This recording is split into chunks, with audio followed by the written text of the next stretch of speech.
That's good. So good morning, everyone. Welcome to the Introduction Fortran training. NRIS is organizing Introduction to Fortran training for the first time. I am Dhanya Pushpadas. I work at University of Bergen. I am the course coordinator. Together with me, your instructor, Ole Saastad from University of Oslo. I will give it to Ole later to introduce about him a bit more. But before that, I would like to give some logistics about the event. So NRIS, we are a collaboration of 4 universities, University of Oslo, Bergen, NTNU, and Tromsø, together with the Sigma 2. We collaboratively operate the national infrastructure and provide user support and user training. This is part of the NRIS training activities. We usually give training on HPC and best practices on HPC, Net Toolkit. Last year, we started our Fortran training with modern Fortran last time, a 4 series event, and we realized that there is a need for an introduction to Fortran. So we are running this course for the first time. And we are glad to have a lot of interest for this course, and we are glad to have you here.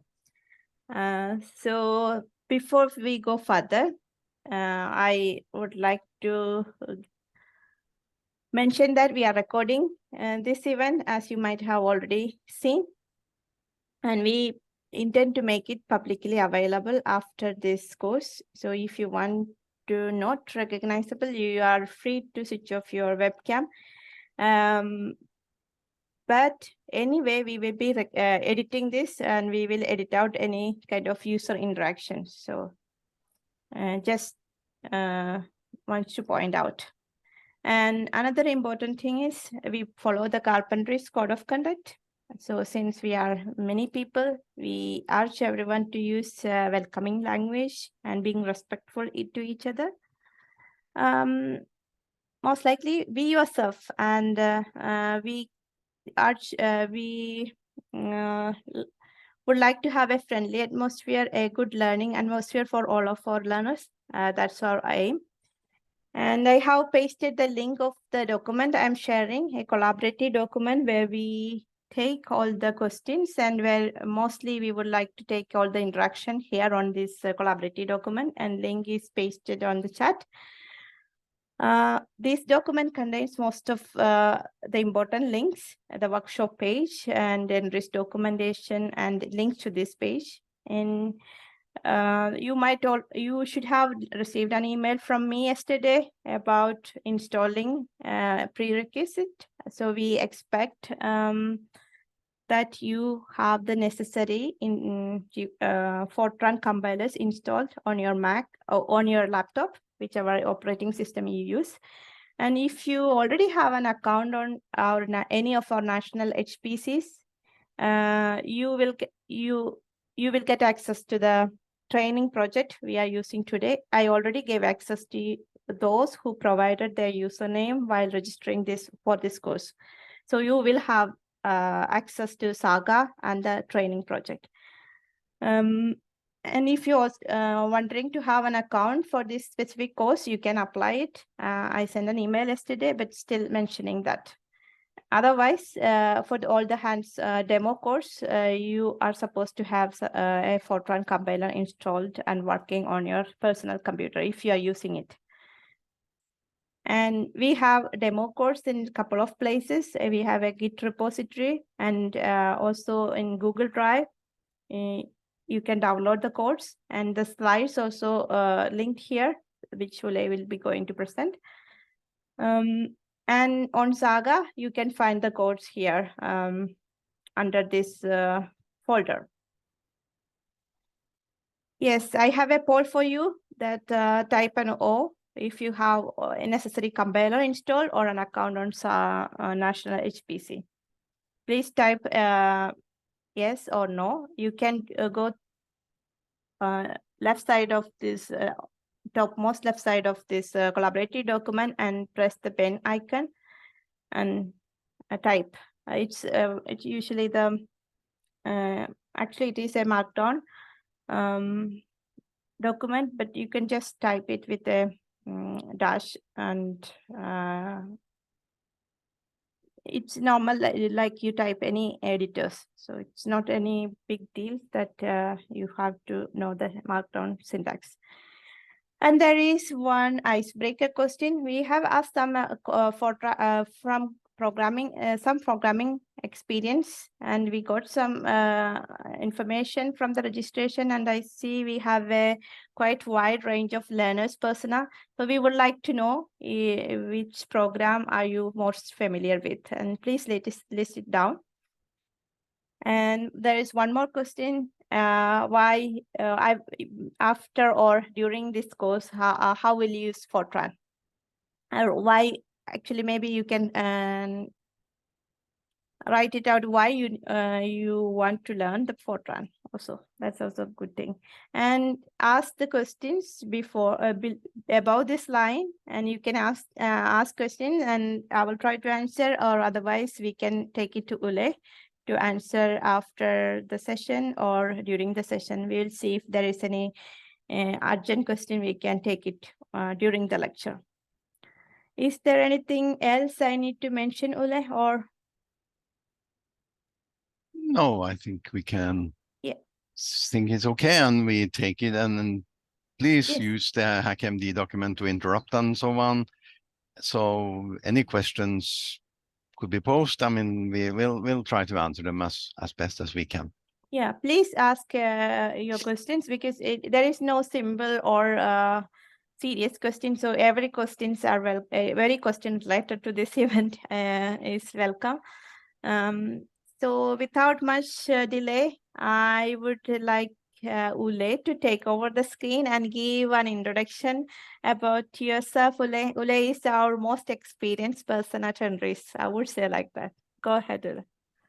Yeah, okay. I have a background in chemistry, and starting on this as a user, and increasingly becoming more interested in nicer job opportunities and so on in scientific computing. So the last 3 decades I've been involved in scientific computing. So yeah, I've seen that there is a need for introduction to Fortran, because the curriculum doesn't include it. They focus more and more on Python, which is very good. Python is an excellent language, but not for performance. I have some examples of the performance related to using Python. Python is a high productivity language, easy to learn, easy to write, and for that reason it's becoming increasingly popular. So, but if you really want to have speed, yeah, Fortran is your choice. So the reason that we use it is still today. Even some people say it's old, but we still drive cars, and they are 100 years old. So yeah. So the fact that the language is old doesn't really care, because the language is updated, and the latest revision is from 2023. It just the standards committee just passed the bill by a vote, and it's now going to be implemented in the ISO Fortran 2023. But if you stop sharing, I can start sharing my screen, and we'll get right to it. You can take over it. Yeah, can I not take over? Yeah, please share the screen and continue. Okay, maybe I could stop sharing. Because you... Yeah. Good, share.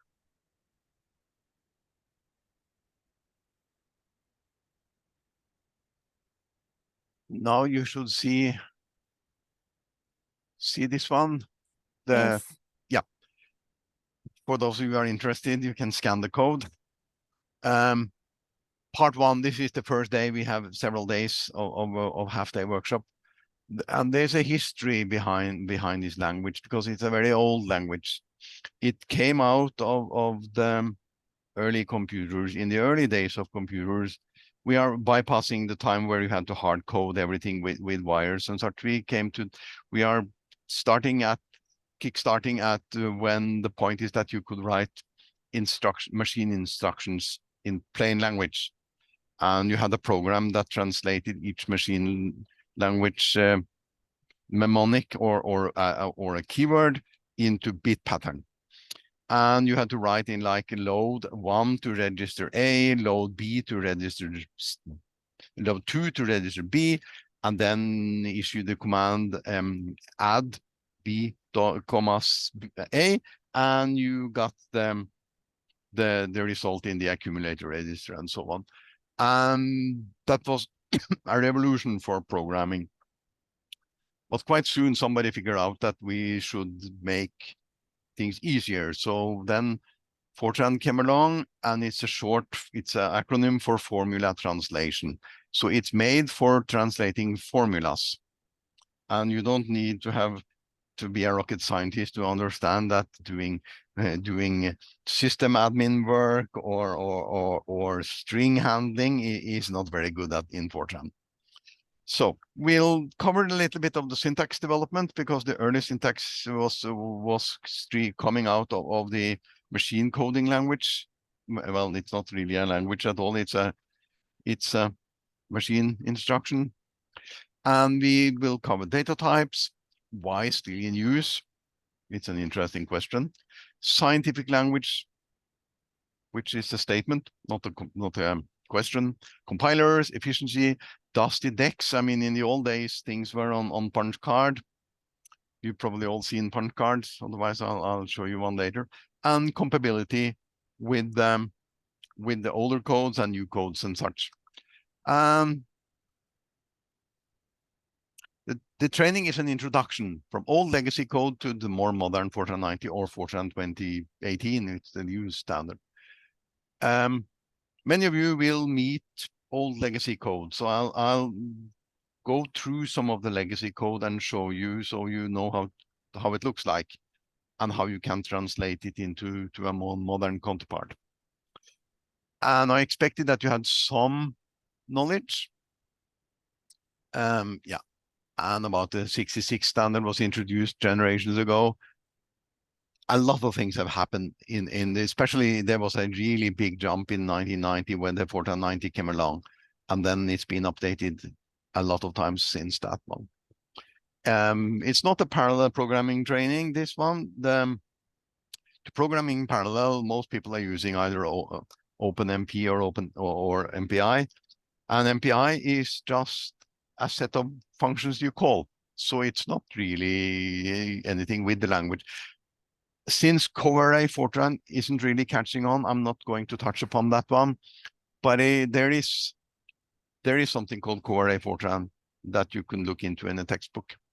I will use in one of the later ones do concurrent construction, because this is the way you can use accelerators without doing any changes to the language or your code. You just use the do concurrent, and then you compile it for offloading to accelerators, which used to be called GPUs, but now they have nothing to do with graphics anymore. They are just accelerator. And of course, it's object oriented, and we'll go through some of the nicer aspects with object orientation. This is how it started off from 1954 to present. They say that it first compiled in 1957 and 50, both years, but it doesn't really matter. You can see on the left-hand side how program looked like. First of all, it's only capital letters. The format is very different from the free format today. But this is just an example, and we cover some examples with uses of labels and jumps, etc., and so on. But it's interesting to know that the units for standard in, for standard out, finds also its counterpart in C. We all know, most of us who have been exposed to C, that 0 is for standard in, 1 for standard out, and 2 for standard error. In Fortran, there are 5 for the keyboard or for punch cards. Unit 6 is for standard out cards or printers. But those numbers are fixed, but it could be anything. I would suggest that you use label or you use variables for the names, because then it's more robust and it's easier to change and so on if something changed. So using variable with names is much better than fixed numbers. And on the lower right, you see a punch card. They are about, if my screen are the punch card is actually slightly smaller in real time, but on a big screen. Yeah, here. So why Fortran in 2023? That's an easy question. Performance. To take you back to a German engineer called Konrad Zuse, he worked on airplanes. Ole, can Yeah. I disturb you a Yeah, little bit? Could you move that Zoom toolbar from your sharing place? Yes. Oh yeah. Can I just take it away? There is a way of hiding it. Yeah, you can move it back. No, don't. I can move it, but I know that there's a way of taking it away.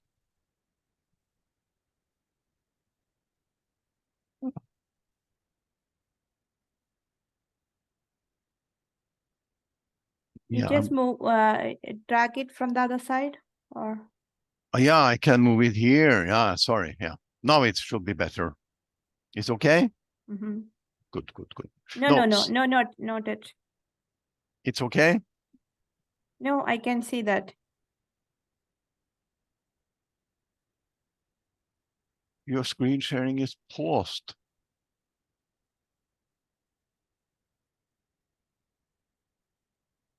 You just start, probably restart. Yeah, I think I need to do stop sharing and so on.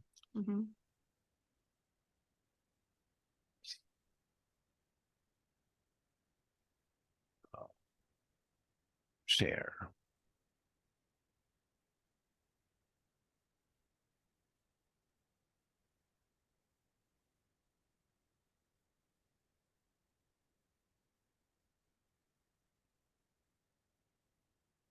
Yeah. Is it okay now? Yes, perfect. Thanks. Right, we go back to why Fortran, the performance. Yeah, I said all about the airplane constructor Konrad Zuse.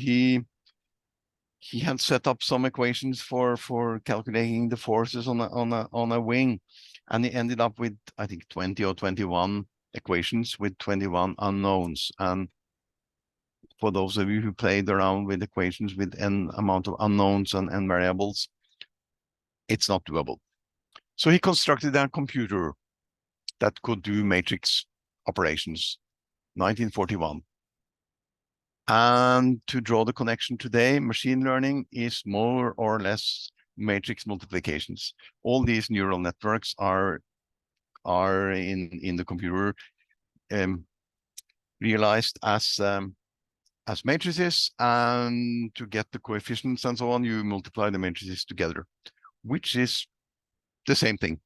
So, and I normally used to say that the supercomputer or computers for scientific computing, they do one of two things. They either do linear algebra or Fourier transforms.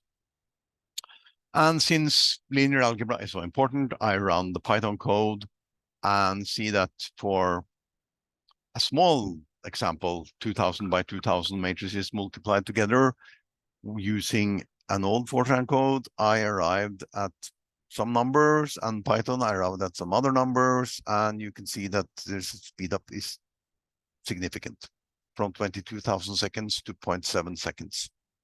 Of course, if you use a library instead of the old from the Fortran code from 1989, you get even a bit faster. So I let it run. I calculated how much it would take to run 10,000 times 10,000s. That would take 51 days in Python and 139 or 140 seconds in the normal plain code. And using a library, it will take 44 seconds. Yeah, so one of the message to take home from this slides that you should take home and take with you forever is that if you can use a library, do it. The libraries are generally highly optimized codes that are that goes for any language, Python, C, Fortran, whatever. If there is a library, they are normally optimized and normally far better than you can write yourself. But for most of the time, you don't have a library, so you have to write the code yourself. So a little bit about the standards. 1966 was the first standardization. It was released in 1966. Then in Fortran 77, there was a major upgrade. The standard released in 1978. Then the major now comes in 1991, where you have free format. You could write the code the text as one as you like it to be, started from wherever and so on, long lines, and you had array operations built into the language. Then pure and elemental procedure came in 95, and 2003 object-oriented. 2008 had coarrays, which did not take on, and in 2023, a thing that C had from day one was conditional assignment. Conditional assignment was present even in Simula from 1968. So it took a bit time for a conditional assignment to be implemented in Fortran. So I just want to mention a little bit of the interoperability with C, because there's a lot of things that are generally very well done in C. The whole kernel in Linux and Unix systems are written in C. So an MPI is written in C. So if for a long time there have been interoperability with C and Fortran, they can call each other nicely and things work seamlessly. But it hasn't been that in the past. But they are now starting to make it more professional or more theoretically founded. So while it works very nicely, it's still not perfect. But all these bindings that you can have to mix them together are there. So if you want to do it in a safe way, read about the mixed language programming and so on. But generally it works very well. Like this line I have, that you have an external called mysecond, then this is a function that returns the clock. It's a number of seconds from the clock with a high resolution. So and think of MPI, which is also written in C. But the problem arises when the variables are of different sizes and so on. Then MPI normally can deal with it, but if you are doing it yourself, you have to take care of the variables. And we'll go into variables at length today, because variables can be very, or is very important, especially the range and how to declare and so on, that you normally don't think of in a language like Python. You don't really care. Free format came in Fortran 90, which is a major improvement. In the old days, the columns 1 through 5 are for labels. First of all, you shouldn't use labels, but we'll more on that later. A C in the first column signify a comment. So if you put a C in column number 1, you can write anything, it's just a comment. Any character in column 6 signify a continuation of the previous line. Normally people will put $, in there, so because $, is not part of the language, so it stands out, so easy to spot that this is a continuation line. Columns 7 to 72 are for statements. That is your Fortran code. Columns from 73 to 80 are not significant. They are not read. They are all often used to number the cards.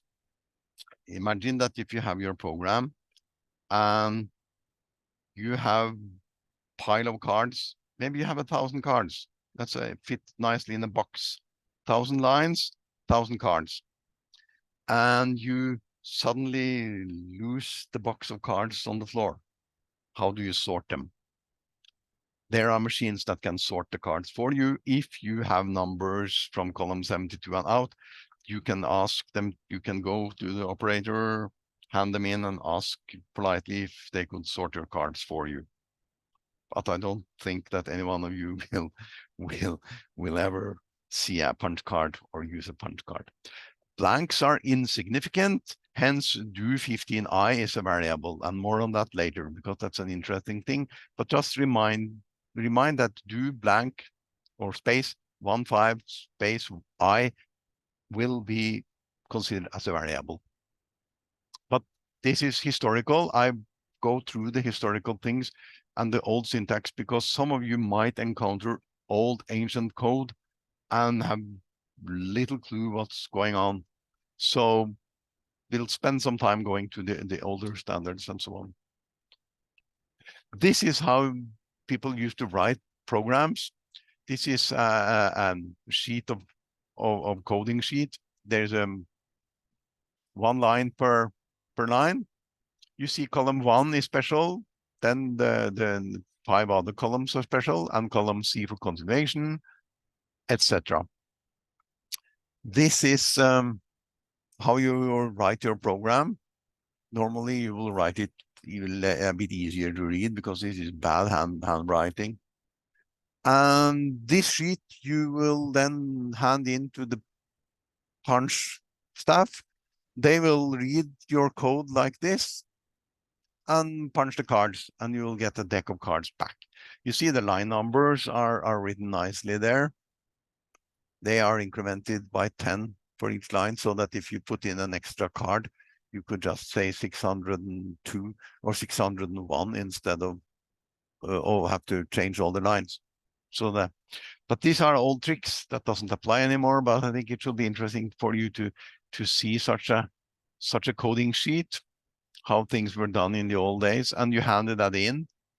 You get the program to run, and if it didn't compile, there was an error, you had to change it and hand it in, and so you had one compilation a day normally. So you paid attention, so you didn't have simple mistakes. Punch card, if any one of you really want to decode a punch card, this is how you do it. This is the way the punch card are coded, but more on that. So that brings us over to writing your first program in this new language. We run through some history. It's now better to do something. And while I have written hello,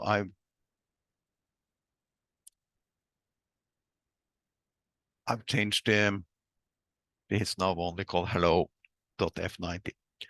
And Ole, yeah, you are not presenting the slides. did they go away when I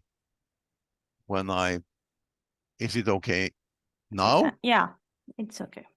So it's that because I wanted to share my terminal. We'll see what's happened. Did the terminal come up when I got into a normal mode?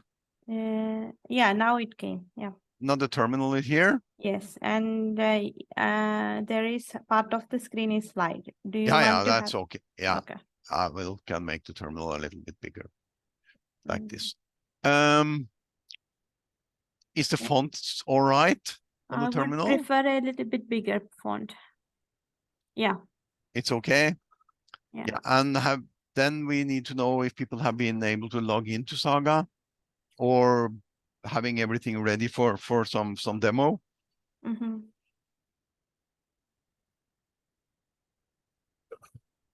Yeah. So to log into Saga, it's set in the document and so on, but I've already logged into Saga. For those of you who are running on the national or on Saga on the national system, we need to launch some modules. For those of you who are new to modules, modules are a way of setting up your environment. It doesn't do anything magic. It just sets a lot of environment variables. So if I said env here, you see there's a lot of things. So I could say echo path. This is the normal path. And if I load the module, the path would change and a lot of other things would change. So that's the only thing that happened. It's nothing magical about the module. So in order to get a reasonably modern Fortran compiler, we load the module called GCC to get the Fortran compiler. We see that it's based on GCC version 12.2.0, and it is the Fortran interface, Fortran frontend. So now we should be able to compile our program. And a Fortran program starts with program hello world or program and the keyword. And program is equivalent to the main. And then I always use ISO Fortran environment, which sets up a lot of nice things for us. Then I also always use implicit none. In the old days, that didn't exist. And the thing was that variables could have been declared automatically when you assign them. We'll cover more on this later on. So that led to a few serious accidents, which we'll also cover later. So implicit none, never leave home without it. Then I declare an integer variable, and since this is a very, very short variable, I declare it as int 8-bit variable, 1-byte variable. Then there are several ways of printing to the screen. We can use print or write. Print is a simple statement that just prints to the terminal with some with format and asterisk or star, whatever you like to call it. Is free format. It will try to read anything you give it. So print asterisk and the thing you want to print, hello world in this case, that will print out hello world. Then you can use the keyword write, and the asterisk is normally just the default, which is the terminal, and a format string, which is A for character. Will go slightly through this here, but in the next training we'll go in depth on how you format things and so on. And I use to number 6. Number 6 is the terminal, but if you want to print to the terminal, the first one here is generally the preferable. And the leading space emitted by print. Another thing with the write statement that you can call up the IOStat return variable. So if you feed IOStat and a variable, which is called IO result here, in here, it will produce a result whether or not the write went right or not. Something could go wrong, then the IO result would be different from 0. It's more important when you read unpredictable input of yes. So yeah, standard has a lot of things to say about this, but this is how, so this is a more elaborate hello world than you normally will see, but since we're printing out and I have the opportunity to show that you can do it more correctly than just saying print hello world. So to build the program, this is the GNU Fortran, and there are several ways of compiling, but this is the simplest way. So what happened now? Nothing happened. It doesn't reply anything. Well, we see that we now got a file dated just now called a.out. You could give an option to have hello.x or whatever. But I'm becoming lazy over the years, so I use a.out. You see, hello world 4 times. The first one was on print, the 3 next one was the write, and the IO result equals 1. So that's the first program, and me typing along, and I think we should set aside so that most of you could sometimes, so most of you could try this. So use the HackMD to ask questions if there's anything.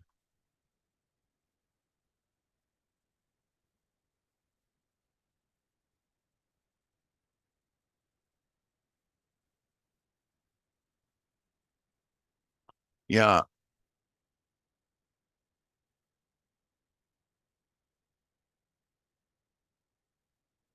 I see there's a question about Fortran and C++. Which one has better performance? Don't get me starting. C++ is inherently not easy to program. If you are a good programmer, you should arrive at more or less comparable performance.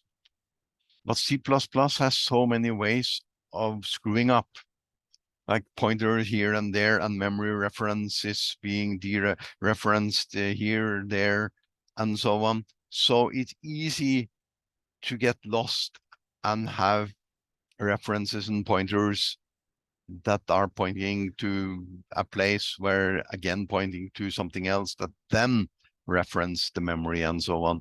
So yes, if you are a good programmer, you shouldn't really have difference in performance, but most libraries are written either in C or C++ and Fortran. But it's much, much easier to get good performance in Fortran. You don't really have to be a good programmer because Fortran prevents you from screwing up so much. Things that are bad are normally not allowed.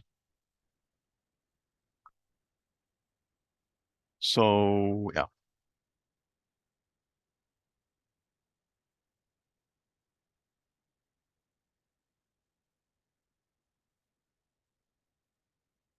Yeah, I also see a question or a statement that, yeah, the print has a leading space. If you could give it a format string and so on, but print is very easy to use, and normally it's for printing simple statements and so on. You could put in formatting things, but if you want to use formatted string to format it for you, I'll suggest using write and a format. Makefile. I don't think we have time for going into the makefile now, but there are a lot of tutorials for make, but these simple programs doesn't really need a makefile, but a makefile is normally when you program several files so that you don't have to compile things over and over again. If they are already compiled, the make will make sure that they don't need to be compiled again.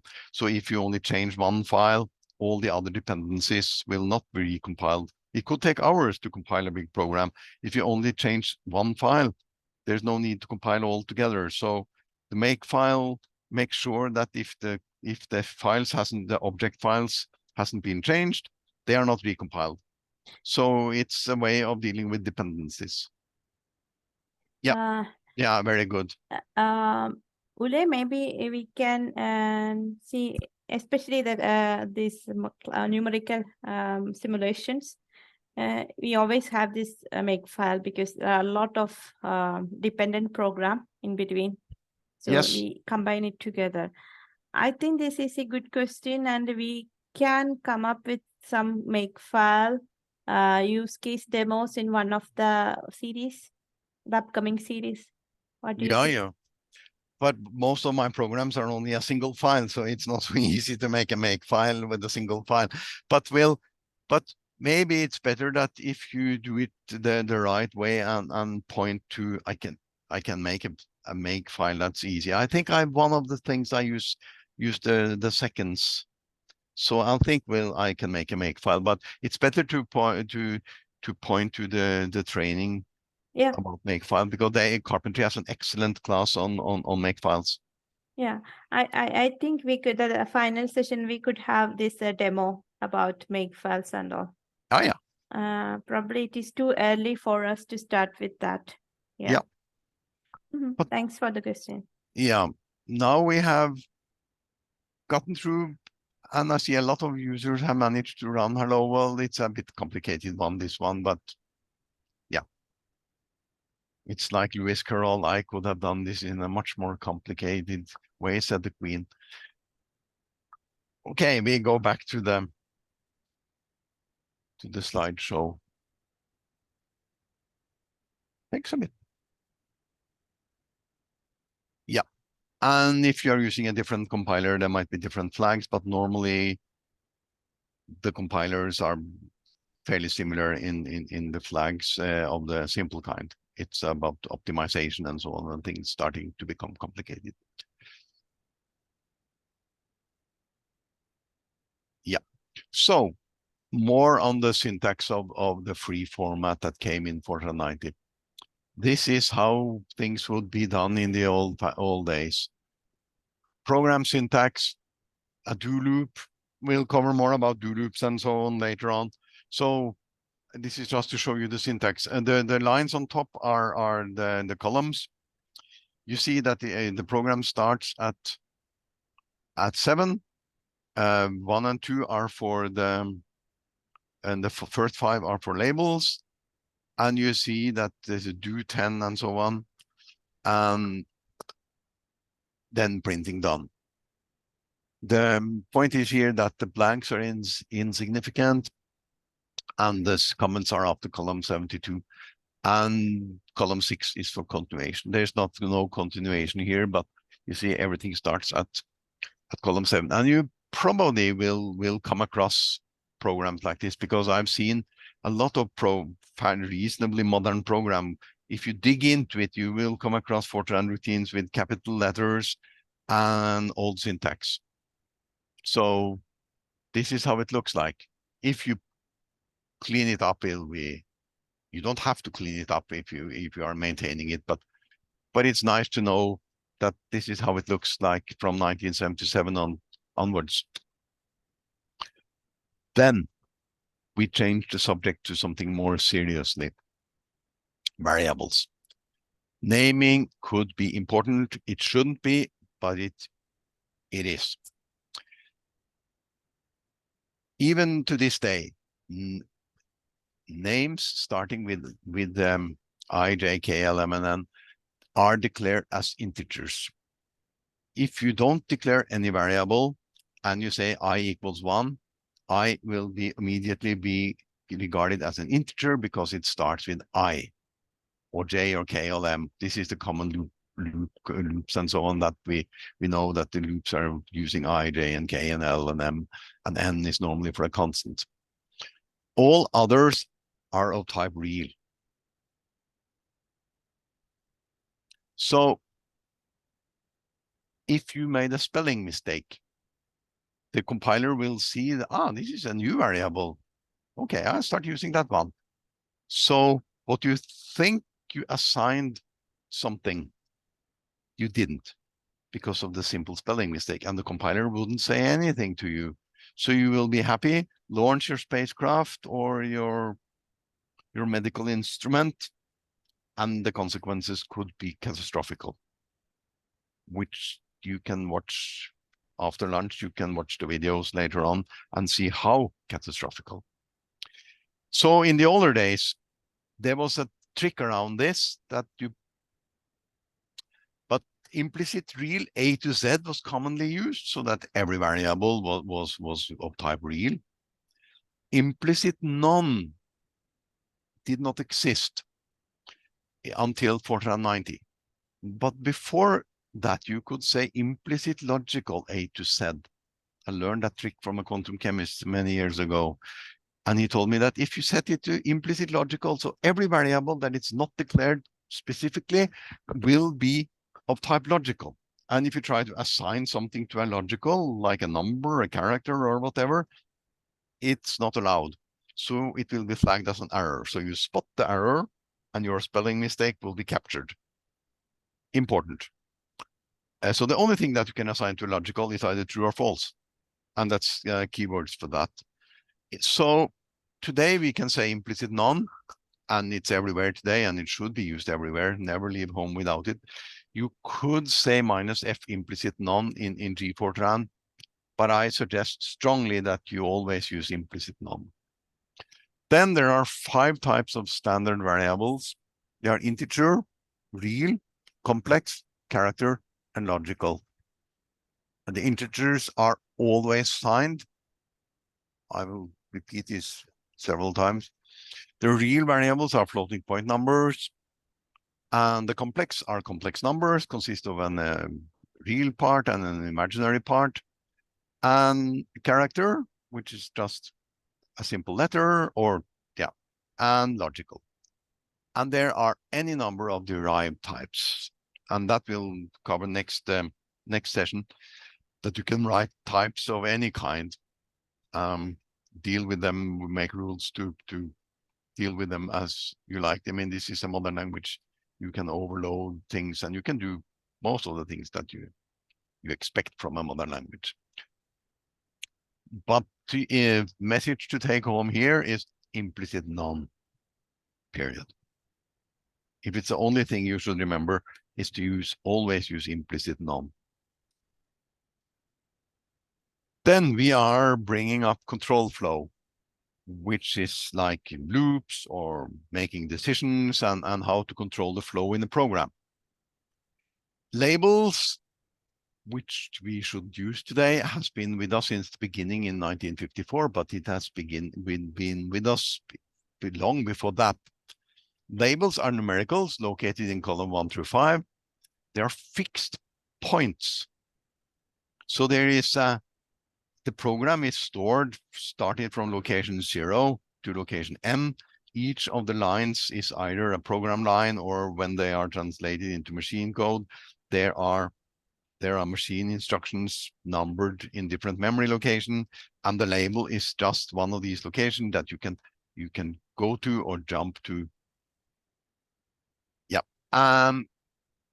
There were some standards, like 2 digits for loops, like the loop before do 10 or do 15. And there are only 3 digits for format, like format 100 format, etc. It's all up to the programmer, but do not use labels in 2023 or any other year after 1990, because then you had so many nice things introduced to the language.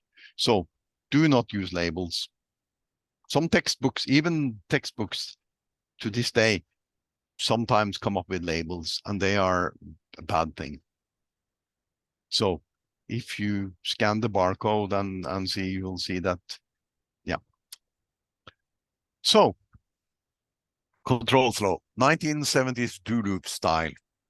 You see here the do statement, do label 10, and the counting variables I equals 1, 10, and 2. We'll go through the loops later on, what these numbers, how they are done and so on. And you see the do label, the do line continue down to the label number 10, and that just have a word continue, and continue doesn't do anything. It's just a nice word to see that it's a continue statement. You can put in continue wherever you like, but it doesn't do anything. It's pointless. But it's a nice way of seeing that something that the label just continued. Again, print, and all programs stops with end. So this is the 1970s style. You'll probably see a lot of loops like this, but that's old-fashioned. Don't use it. There are much better ways of dealing with the loops today. Then the control flows, it jumps using the go-to labels. And the go-to labels come from assembly language days.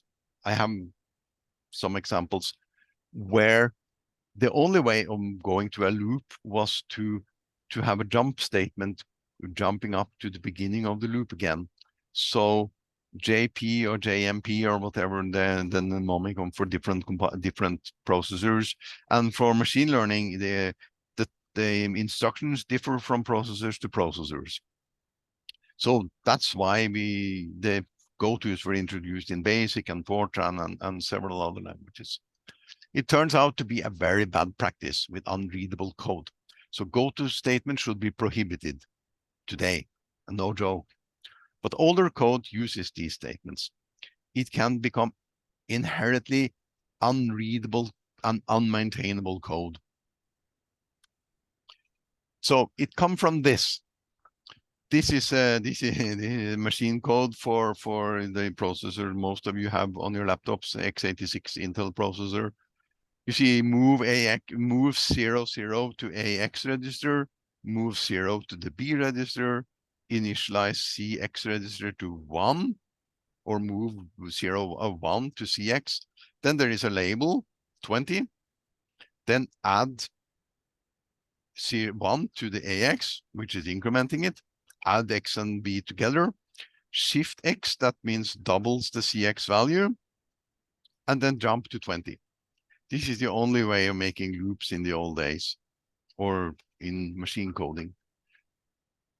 But you see, this is very complex thing to do code in machine coding. Nobody, of course there are somebody who do it anyway, but very, very few people do this. And for a scientist, no way you need to do things like this. But that was done up until fairly recently. People were writing things like small things in the car or in a spacecraft or something. They were writing codes like this. But this is not for a normal scientist. But it's nice that you have shown it once in your life to see where these stupid go-tos come from. They had a very good reasons here. This was the only way of doing it. So it spilled over to the higher level languages like Fortran and C and BASIC and so on. So they are not needed. So I thought I might show you how that could be done today. Like introduce you to the only time in life you will actually need to see an assembly program. So if we go back to the screen, can you see the terminal now? Yes. Good. Probably a little bit bigger font. I think the one I have. Yeah, that's yeah. Good. So this is something that you'll probably never see again or be exposed to. I like this syntax better. This is the hello world in machine code. You see, I assign 1 to the AX register. I assign 1 to the DI register and the message to the RSI, and then the message length. Then I call system. Then I call exit and so on. So it's very, very complicated. But I thought you might be seen it once in your life that you can actually do that. I compile, I ask for the output to be called hello.o, which is an object file. Aha. Yeah, this is my home computer. Now my desktop computer that can do this. There are 2 different syntax. You see the syntax here. Some people prefer this syntax. It's not my favorite. Now we have an object file and we need to link it.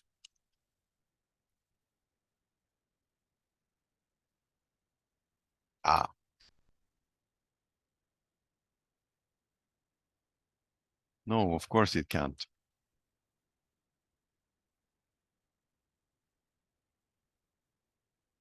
Hello world.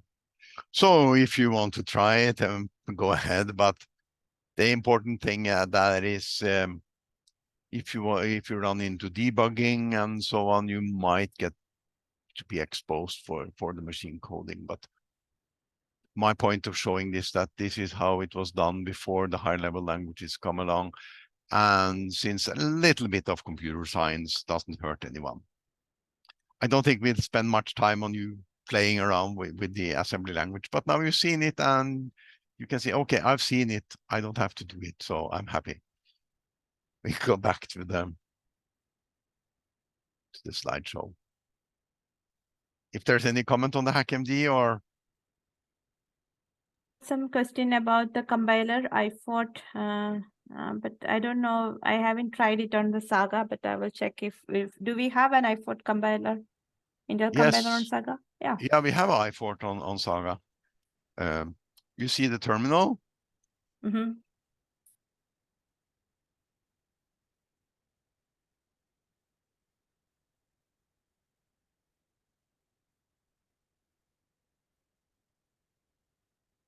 Okay, yeah. Here are Intel. Yeah, there's a new one now, Intel 2023. Mm-hmm. Ah, yeah. So you can use the Intel compiler if you, yeah. But since the Intel compiler is not universally installed, I thought it was better to run everything we're using the GNU, since GNU is everywhere and it's free. So you can have a look here.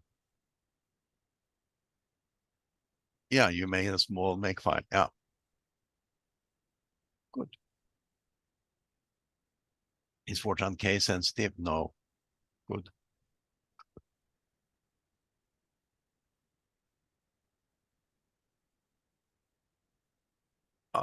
Yeah. Yeah, I see about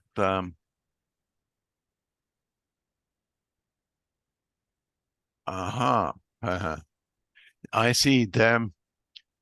So anyone's guess why you can't run Hello World on my MacBook?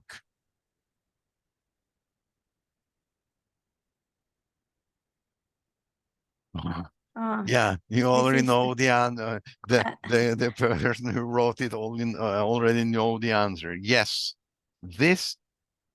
Now, if you had ever known what kind of beehive or whatever you put your hand into now, because this is a nightmare. Because since most computers are x86, some genius guys have figured out that they could use inline assembly in C. x86 inline assembly. Since the machine code assembly or the machine codes are different, the instruction set differs from processor to processor. The only exception is that the Intel series are more or less compatible with the AMD, so they are okay. But if you go to Power, to ARM, to RISC-V, any of all of this or some other strange processors, they differ. So if you write the program using inline assembly, it will only run on the CPU you wrote it for. And hence the question number 6 was really to the point. It has a different CPU and the instruction set are totally different. So the assembly codes, the machine instructions will not run on anything else than the architecture it was written for. So it's not portable whatsoever to different architectures. And since ARM processor, it's becoming increasingly popular, and we even have big ARM servers in production here in Oslo for doing a lot of things. They are most popular with R and Julia and Python. They cannot run the programs with inline assembly. And porting programs to ARM or whatever or anything else is very hard. It's either trivial or close to impossible because of inline assembly. So I think we continue. Yes, Ole. Shall we continue for 15 minutes more and then take a break? Or what do you think? Yeah, I think we will take a break after that. Yeah, that's good. We have some more to cover. Mm-hmm.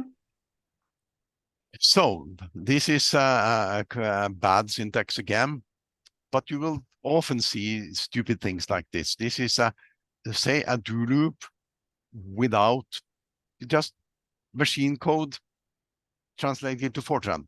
Stupid code, or the machine code isn't stupid. The users are stupid. The machine code can't be stupid. They are doing the best they can. But if you just translate statement by statement, you arrive at this type of code, which is bad. But you might see it. I have some more examples. This is even worse. This is a real bad control flow. This is very hard. If I is negative, it will go to label 60. If I is 0, it will go to label 70. If I is positive, it will go to label 80. And I'll label the 90 and the end with 90. It was common to have either errors or end with starting with 9. So this is really bad. Same here, where you actually read a number and so on. I also have an example of this. We'll go through some examples later. Yep. This is a famous professor. Even in 1968, he said that the go-to should be banned. It should be avoided, but it's considered harmful, something that is go-to evil. So yeah, it is bad. You can see you can arrive at codes like this. Here, some people actually have done the homework for you, pointed out the control flow. Would you like this code? There might be some masochists who really love to have such code so it's unreadable by anybody else, but yeah, it's not good at all. Would you like to maintain 1 million codes of such code? 1 million line? You can pose that question to yourself. The reasons for the spaghetti code word is that you draw these lines, they look like spaghetti. So how bad can it be? I thought we might see some examples about this. We can spend the time before the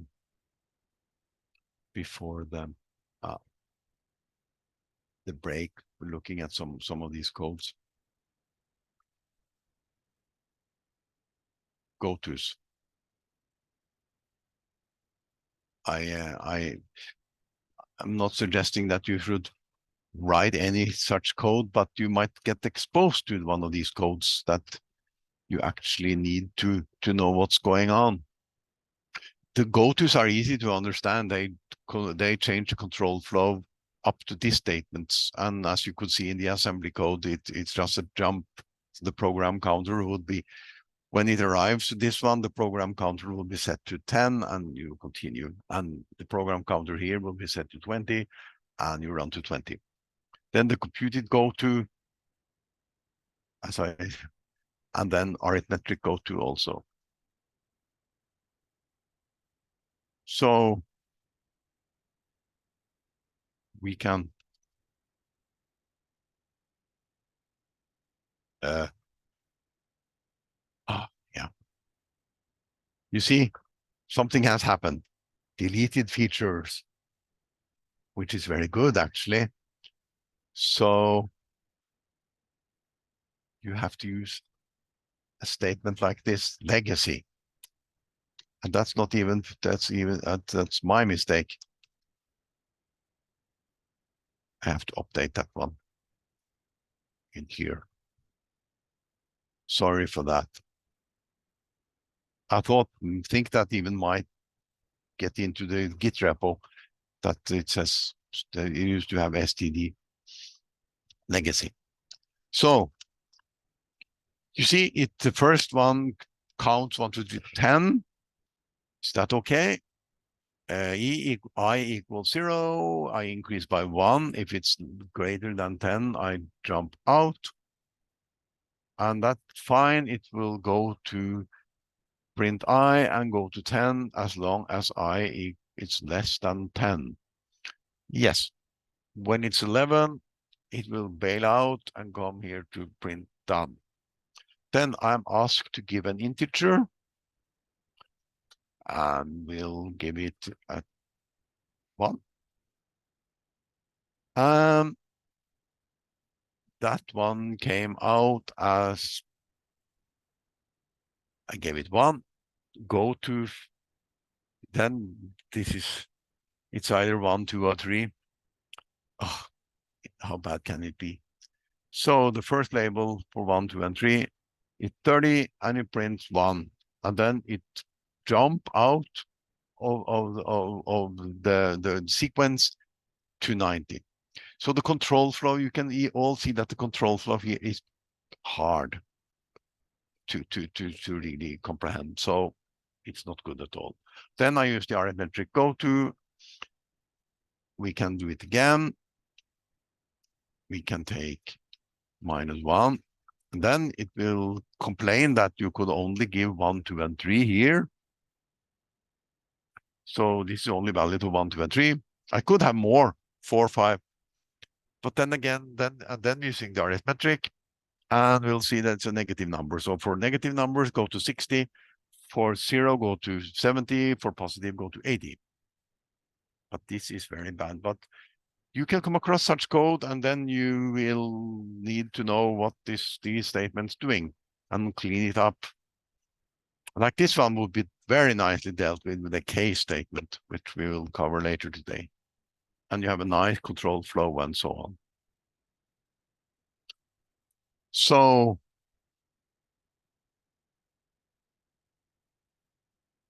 we still have a couple of minutes for the break. So if anyone has some questions about these things, and hopefully you won't see it again, but you never know.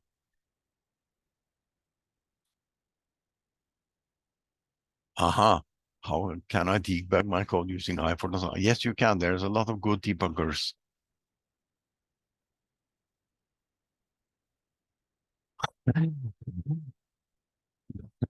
I really like the comment under number 6. You could use the Intel emulation. Yeah. Yeah. I haven't tried it because I don't have the latest Mac. I had to run. It is so bad you won't believe it. There is a program for email, and no, it's actually a software modem that used in amateur radio, which some bright guy has written, but it's only available for Windows. So in order to run it on a Raspberry Pi, you first need to emulate the x86 on the Raspberry. On top of that, you need to run a Windows emulator called Wine, and then you can run the program. But it actually runs, so it's doable. You can run Windows programs on both Raspberry Pi and, of course, on Mac. But I think you're better off if you really want to play around with the machine language, that you actually learn the instructions for that particular processors. But the MacBook has ARM, so it uses the instruction set for ARM, which is the most used processor in the world. There are 20 times more ARM processors sold than x86. x86 is only a niche product. They found themselves in laptops running Windows, or desks or workstations were running Windows or Linux, and in most of the large Linux compute clusters. Anything else is mostly ARM. Mobile phones, pads, and all embedded things in the car and everywhere is ARM processors. So x86 is just a small fraction of the processor in the world. ARM is far more used, but not in the common world that we normally deal with, like laptops. And well, the Mac laptops are ARM. The latest one. Yeah. Well, they've been around the M1. Now we are on M2. So they're all the second generation. Yeah, probably. I had mine in early 2020. So it started after the COVID thing, I guess. Yeah. And we have ARM servers at UIO that I talked about, and the Japanese computer Fugaku that was on top 500 list. First spot number 1 before. Now it's a little bit the number 3 or something, number 4 or something. Lumi also have Lumi is x86. Okay. But Fugaku is ARM. Jupyter, which is the exascale machine in Europe, will be ARM based. Okay. So that being the first exascale machine with ARM. Mm-hmm. It's going to be quite interesting. So shall we take a break for 15 minutes? Yeah, we take a break for, maybe we'll reconvene at 10:25 then. Yes, we will break until 10:25. I see some error message having with F77, but we can check it on the web. We can start. Yeah. We were here, and we start on something new. Variables. It's not, no. You can hear me good, and yeah, we'll start again with variables. There are 5 types of variables, but you can make your own derived variable, then there is no end to it. Integer, real, complex, character, and logical. 5 types that are standard. So may I ask, is it the same like the data types? Yes, the data types are, yeah, the names are name of data types: integer, real, complex, character, and logical. This is just a way of filling in what do the bits that you actually put in represent. So, but Fortran has been around so long time, and there have been many bright people working on it, and they have totally decoupled Fortran from hardware. So Fortran is a theoretical construct that makes no assumptions of the underlying hardware. It's focusing only on science, natural science, not computer science. So it doesn't make any assumption of the sizes or logic underlying or anything. It doesn't care about computers at all. It's a totally theoretical model of the world, and we made for making it easier for scientists to use it in the past and for the foreseeing future, which means that we are in total power and that we don't really have to think about the computers at all. So as a scientist, you need to review your task before starting to program. When you start, what is the possible outcome of this calculation? When you sit down in pencil and paper and think what you should write, what kind of problem or statement do I want to program? And like in chemistry, you very often use a second degree equation. And we all know that that's symmetrical in plus and minus. So both -2 squared and 2 squared equals 4. But there is no such thing as a negative concentration or negative mass, etc. So you should think of the possible outcome.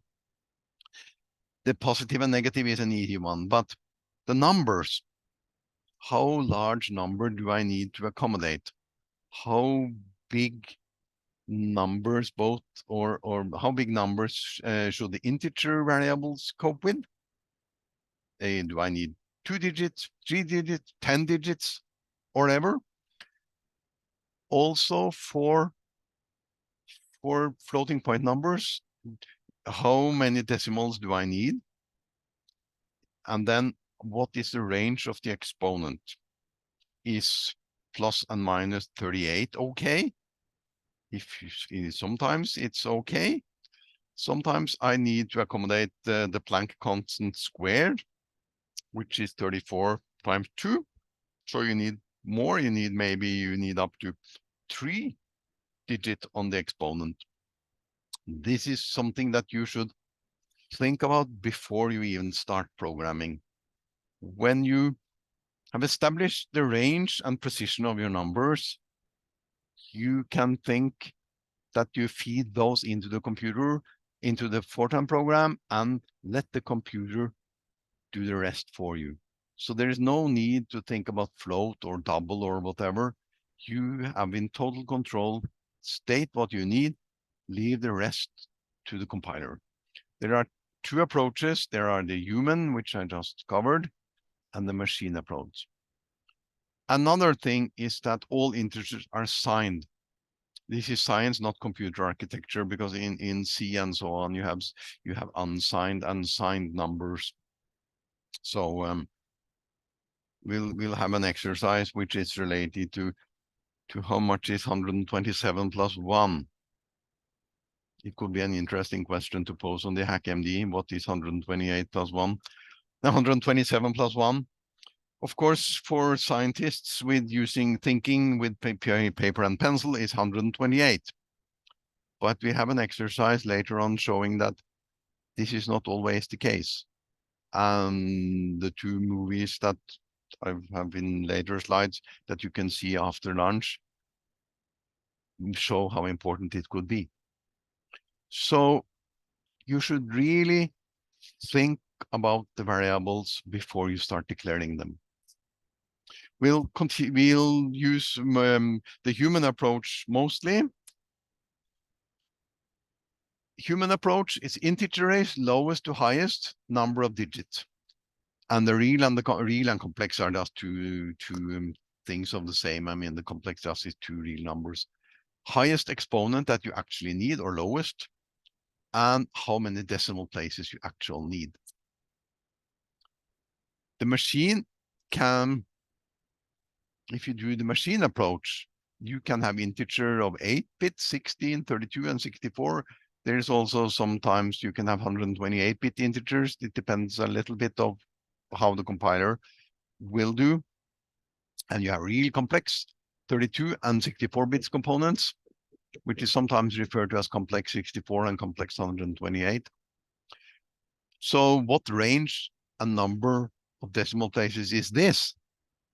Few of us go around and know how many decimal places a 32-bit real have and a 64-bit real have. So that's why the human approach is so nice, because if I say I need 15 decimal places or 10 decimal places, I ask the compiler to provide me with a variable that has 15 decimal places and an exponent of at least a plus minus 100. Both approaches are available and both are widely used. So, human or machine approach? Human needs some help. You can print out the maximum integer of an integer 4. Those things that I've written here, I4 and II4, are related to an example that we'll have later. We can print out the precision and the range of some variables. I4 is a 32-bit integer and R4 is a 32-bit float or single precision variable. Single precision and double precisions it's old-fashioned because you never know what the underlying hardware mean by double precision and single precision. A friend of mine told me that he had asked the Cray computer, this is in 1988 or something, that his program asked for double precision. And the Cray computer was very, very slow. It turns out that for Cray, there is only one precision, 64-bit. And that's float or single. So if you said real, it will give you 64-bit. If you, on the other hand, said double precision or 64 or double precision, it will emulate 128 bits float. And that takes a bit for 10, between 10 and 100 times slower. So if he instead had used the approach that we talk about, that we need 15 decimal places and plus minus 100 for the exponent, that problem wouldn't arrive. So be careful by using double and single and so on. Try to use the human approach to make sure that you get what you really want. Yeah, review your code and your needs. What variable do I need to hold my data? What's the outcome of the equation? What kind of variable is needed? Is it maybe it's a complex variable because you can accommodate for the fact that you might have a negative number under the square root, and that's also not it's also a possible outcome. So while Fortran have negative numbers for both real and floats, you still have to review your outcome so that you know before you start that negative number is unacceptable. Sometimes they are.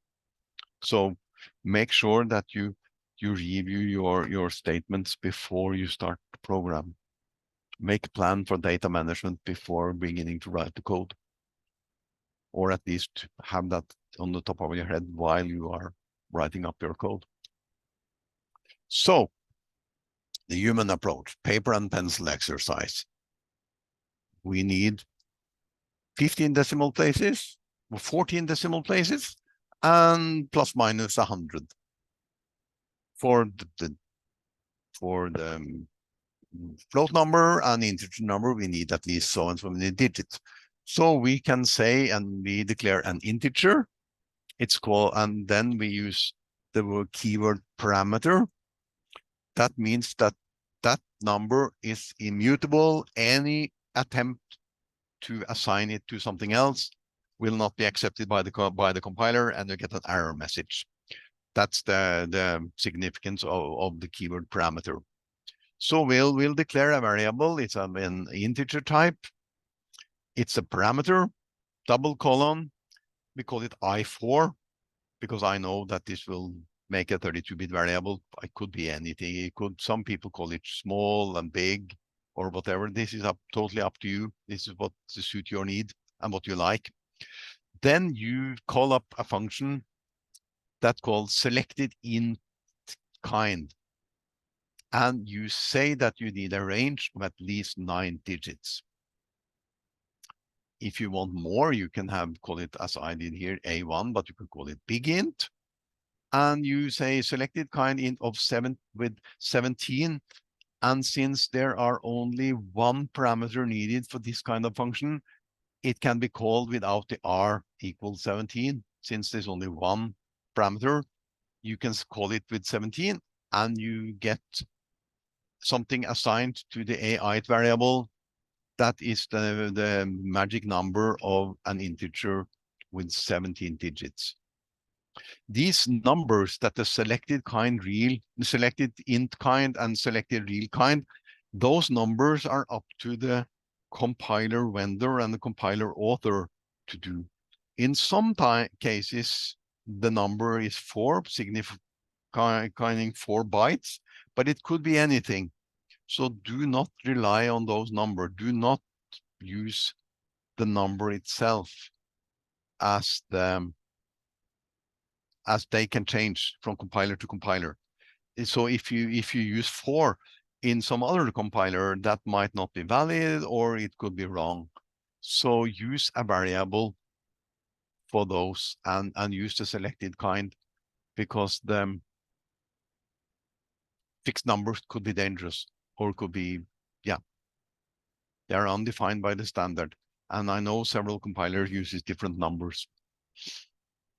So this is the human approach.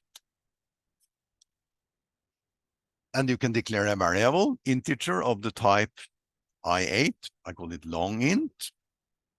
Actually, integer kind equals I8,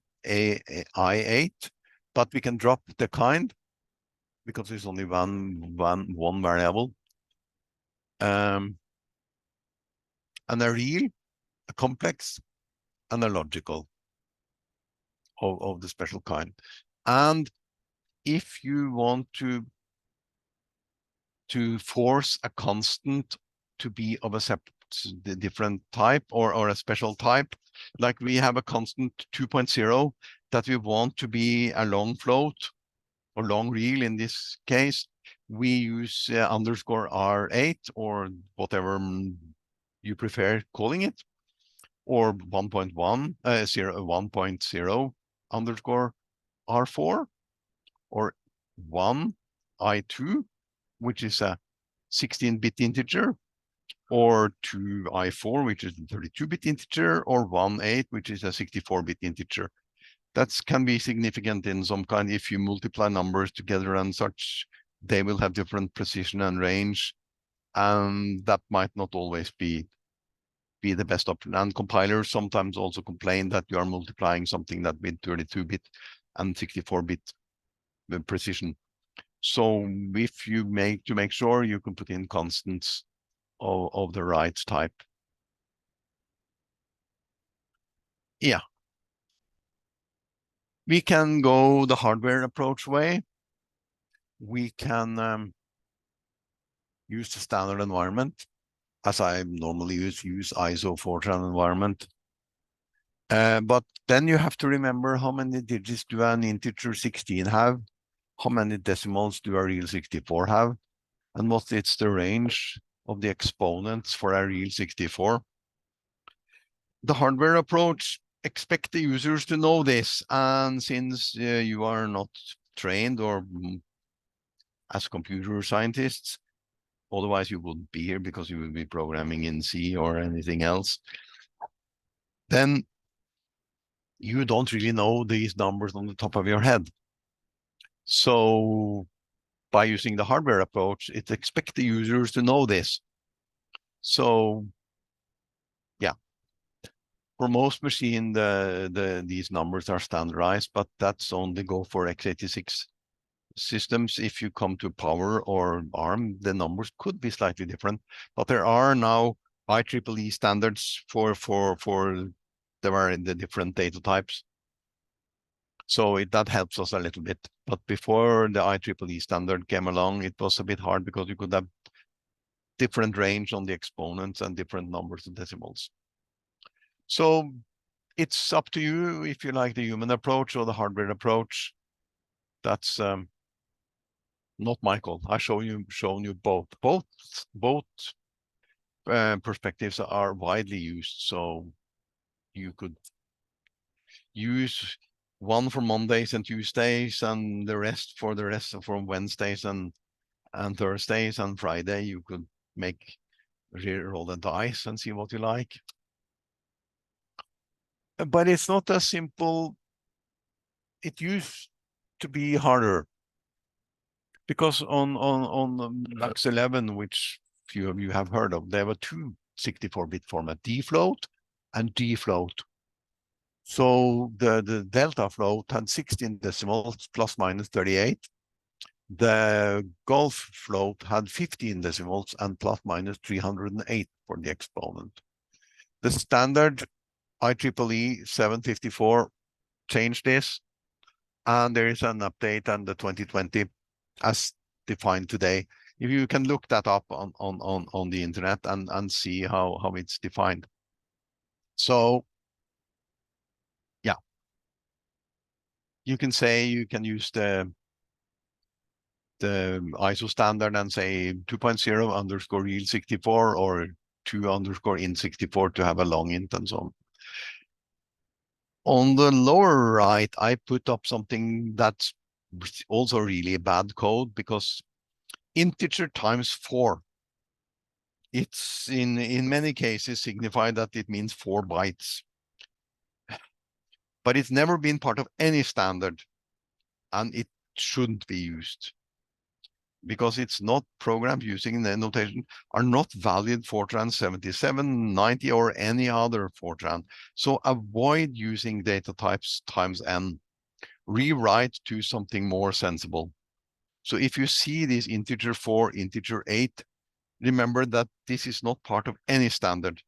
it works because of some compiler companies have been not being strict enough by preventing the user from using this thing. So it's also a problem with Fortran that so much things are allowed that it's hard to restrict the users. And because if you start restricting this, people will complain that your product is shit and they will never buy it again. So that's why a lot of things that shouldn't be allowed are still allowed. So, but if you see things like data type time asterisk n, rewrite, make it sensible. Declaration of variables. I am going to show an exercise with the program I wrote about doing variable. This is the ISO 1. I use the ISO standard to using the hardware approach. But you could easily well do the human approach yourself. So I'll run through some demo. And as you might see, it's the file name is variables ISO F8. Since these require 2008 standard to work. I have put this in a module. Don't really think about so much about the module now because this will be covered later when we go to object orientation and modules and so on. I declared some integers, R4, R8, R16, and you see and they are using the human approach, at least 6 decimal places, at least 307 on the exponent, and for real 16, which is 128 bits, it's 27 decimal places, and the exponent range from plus or minus 2,400. Same goes for the integer. The I1 is integer kind 2, at least 2 digits, 3 digits, 9, 17, 33. Then I declare some math constants. I said pi 8, which is a double precision pi or 64-bit. I said 4 times arctan to 1. Then I just declared to have something to print out the E8 and pi 16, E16 and J, which is a complex number, a pure complex number, pure imaginary number. Since the real part is 0 here, I put in something for the variable of the imaginary one. Yeah. This one you could easily make yourself. I put it in a module, so it's easier to use, but you could just put it in your source code or later on in a module. My program says program variables. I said use data. Data is the module here. So, and I also use ISO Fortran. And I here also use ISO C binding, which is interoperations with the interoperability with an interoperation with C. So C and Fortran go hand in hand, even with standard. You see it's ISO standard. Of course, the ubiquitous implicit none, never leave home without it.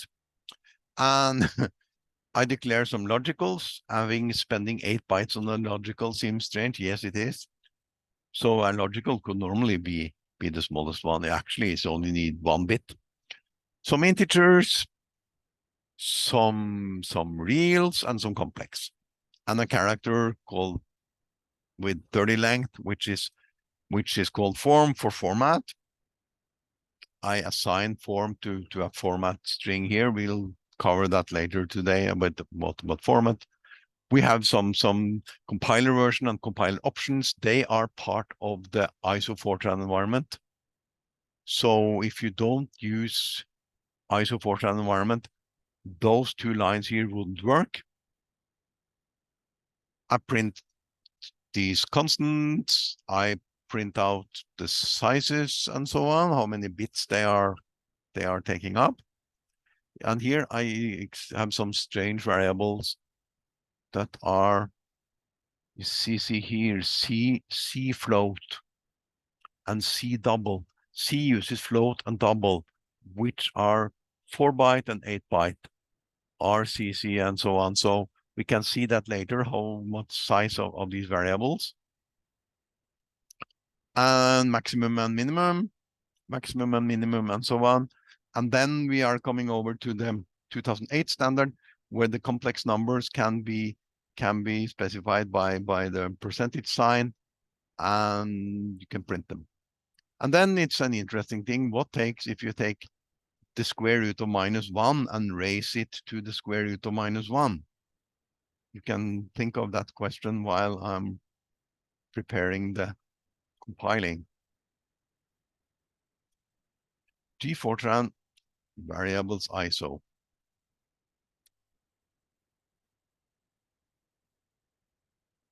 So any guess on the double precision floating point is stored? Yeah. Nobody answered yet.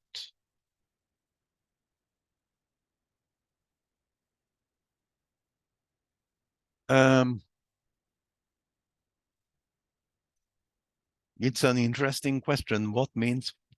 What's meant by double precision? In the x86 world, double precision is normally, nobody answered yet, so I'm not going to give you the answer before somebody at least put up some suggestions to this one.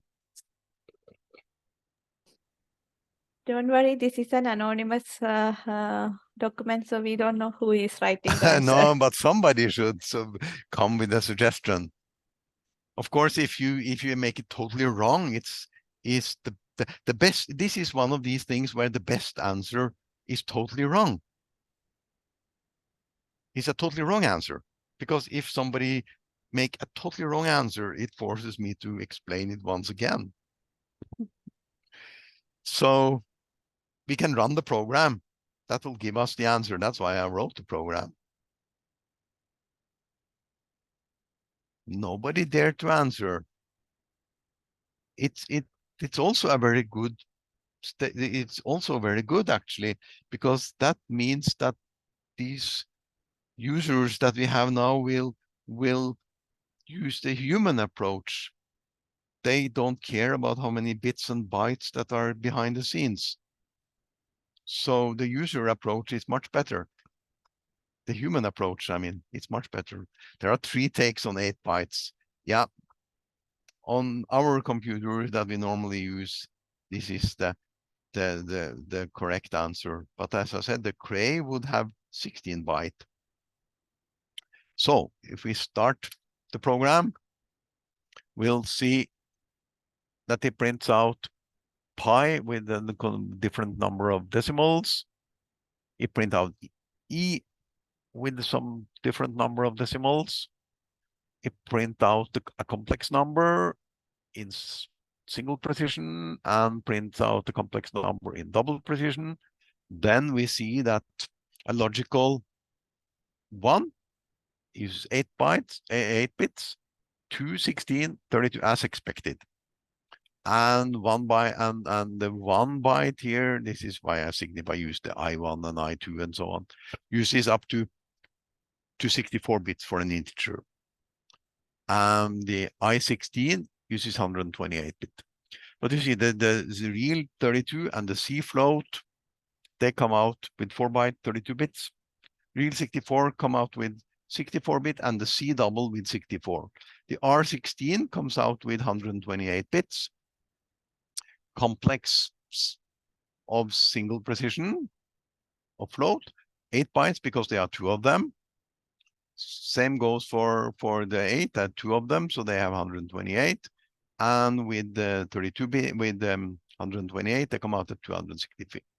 So then the maximum and minimum numbers for the smaller one are -128 and 127. And same goes for this one, and their numbers become increasingly large. And for in this one is a number that we need to use pencil and paper to calculate, to set the decimal point or a point dot here to see, or a comma to signify how many thousands there are. And this number here is a bit long.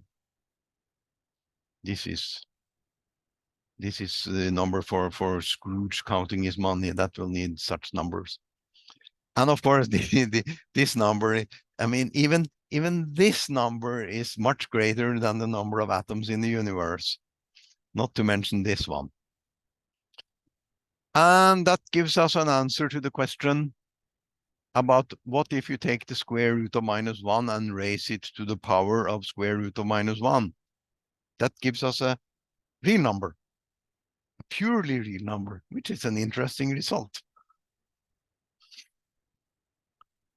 So, any comments on? Yeah.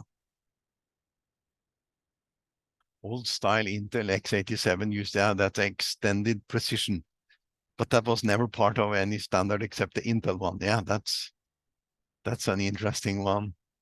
Yeah, you can still use the x87 today. It's still in there somewhere, hidden away. So yeah, that's night pointing it out. Yeah. Yes, we have the winner here. Yeah. But Ole, I was a bit distracted during the lesson. So did you mention about specifying exponent range of your variables? Yes. Okay, so there is a question. So would you like to answer it? Yeah, with 9. 9.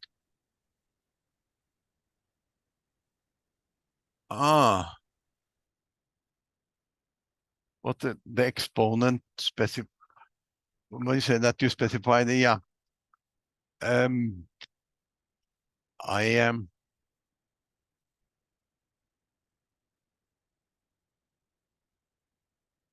I can write here.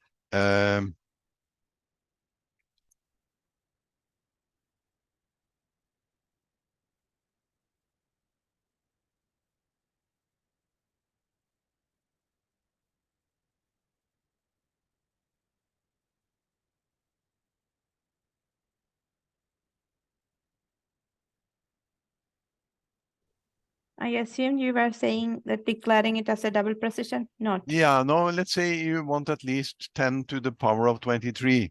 Mm-hmm. The Avogadro number.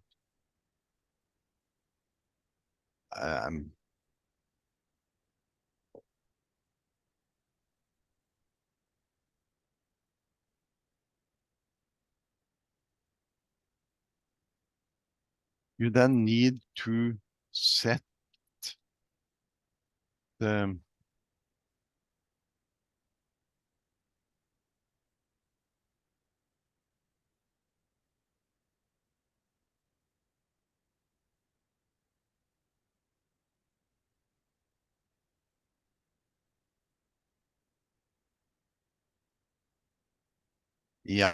P whatever for the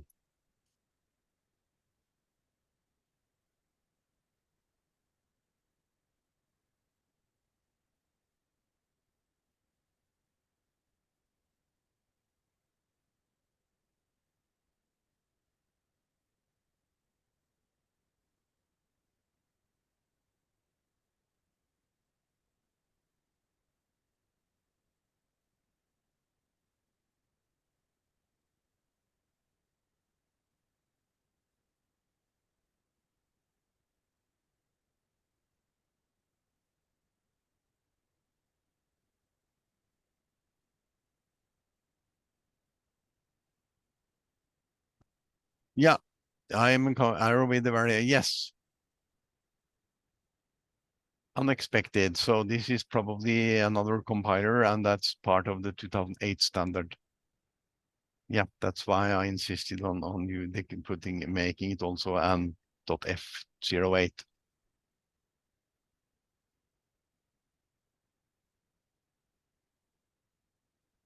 Yep. I'm running it on a HPC from my company. Yep. It's not supporting 2008. It's complex part is a 2008 standard. So you just have to comment those one out because they are not supported.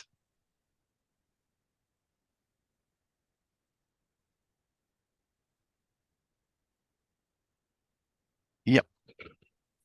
Yeah. So Please go ahead, and we can go ahead.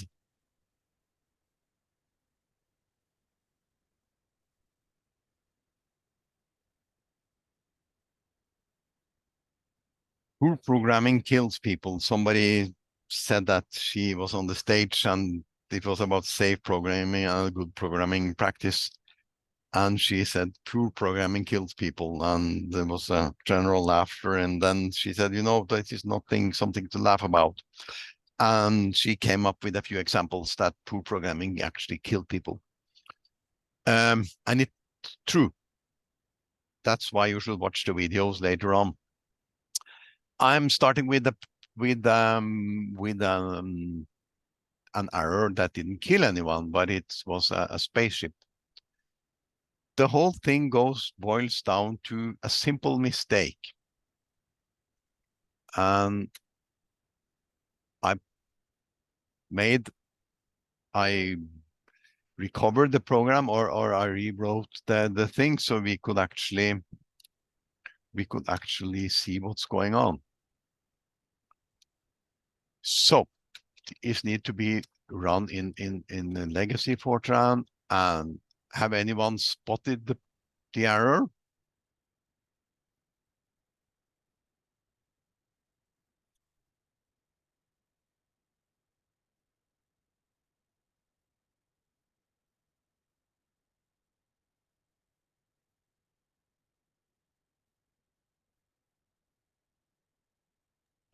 Do you want me to make a poll? Yeah, no. Yeah, maybe if you make a post and then we'll see if anyone can spot the error. Of course,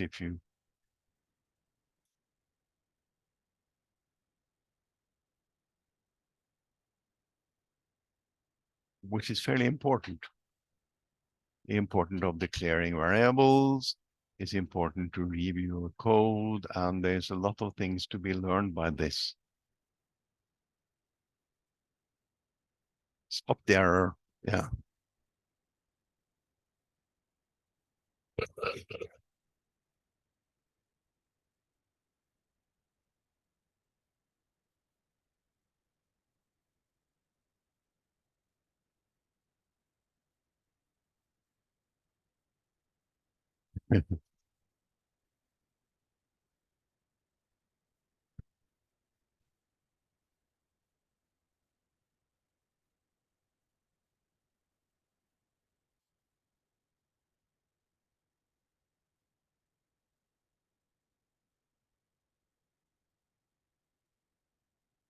I love that one. This I love. This is my user. Thank you very much. This is it means that I've managed to convey something today. Very, very good. The same thing with N program. Also name at the end, also very, very nice. I see that I've conveyed the modern standard. Very good answers. Very good, very good. It's even this is 1962 program. It ran nicely in 1962 and will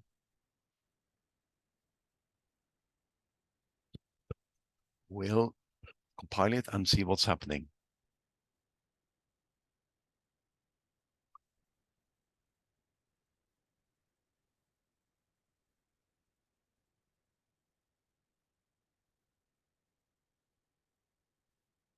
Okay. So what's happening?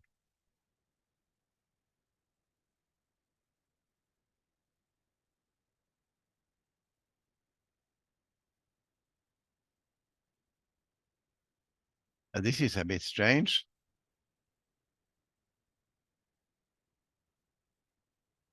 And nobody answered the question about the dot and the comma. So what's happening here? Remember that the blanks are insignificant. So here we have a variable called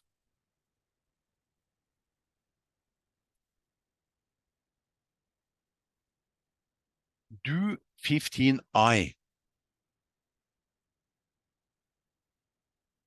because there's an assignment here and there is a dot, mean that it's 1.1.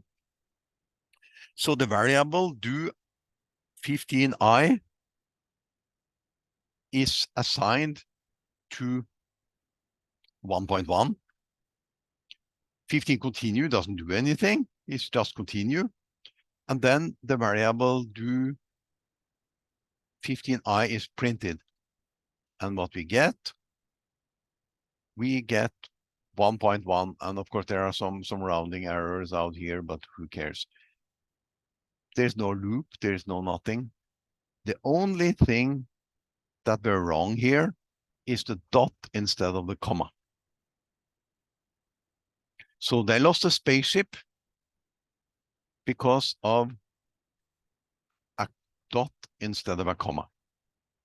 And since there were no implicit none, no, nothing to help you along, and since the blanks are insignificant, this do loop became a variable assigned to 1.1, and the spaceship were lost. They should have been comma 1, comma 100. So the loop will run for 100 times. But no way, they made a mistake, a comma, and nothing happened. So the spaceship crashed, which is only costing money.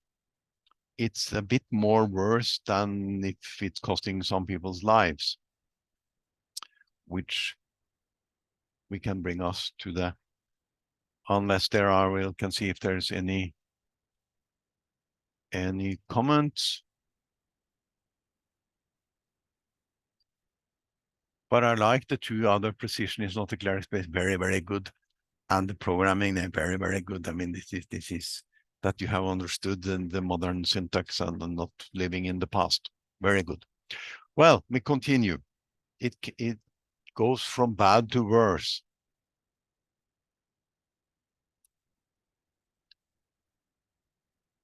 This is the Ariane 5 flight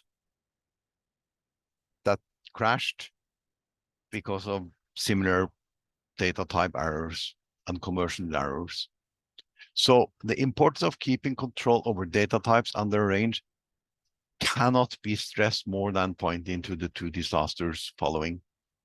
You can either start up reading the Wikipedia about the Ariane flight or watch the videos. The videos are quite nice. This one is not as sinister as the next one. But it's imagine the cost of such a spaceship, and there was a Norwegian satellite on this one too. And then if you look close, you can also see that there's a Norwegian flag on the booster rockets.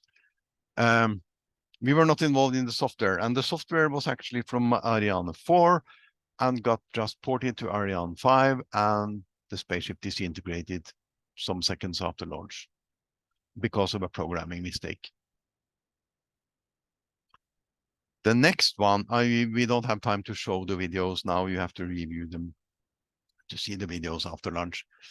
But the next one, no, so how can I go to here? It's even worse example.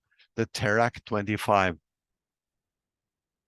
This was a mixture of overflow and a couple of others.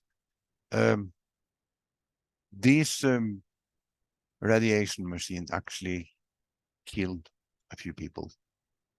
So programming kills people. So some of you might end up in medical sector and programming and so on. and or programming for things where things like say a nuclear reactor or an airplane or a medical, where the potential of mistakes can be catastrophic. So watch this video and remember it so that you will not make mistakes of a similar kind. We've seen 3 ones, 2 ones with just a monetary outcome. I mean, money is easily to print more, but people's lives are different. So the last one here is, yeah, it says history's worst software error. I think that's the correct one. But a spaceship falling down can also have catastrophic consequences. So yeah. How do I? Yeah. So we have an exercise about this related to what is 127 plus 1. I would really hope that all of you said 128, because if you use pencil and paper or ask children this question, you will get 128, which is not always the case. So we have a simple little program that prints out a number. And you see here, I have taken an integer 8, which is 8-bit integers. And if you recall the numbers from before, you could see that the range of that one is an integer overflow test. And I used a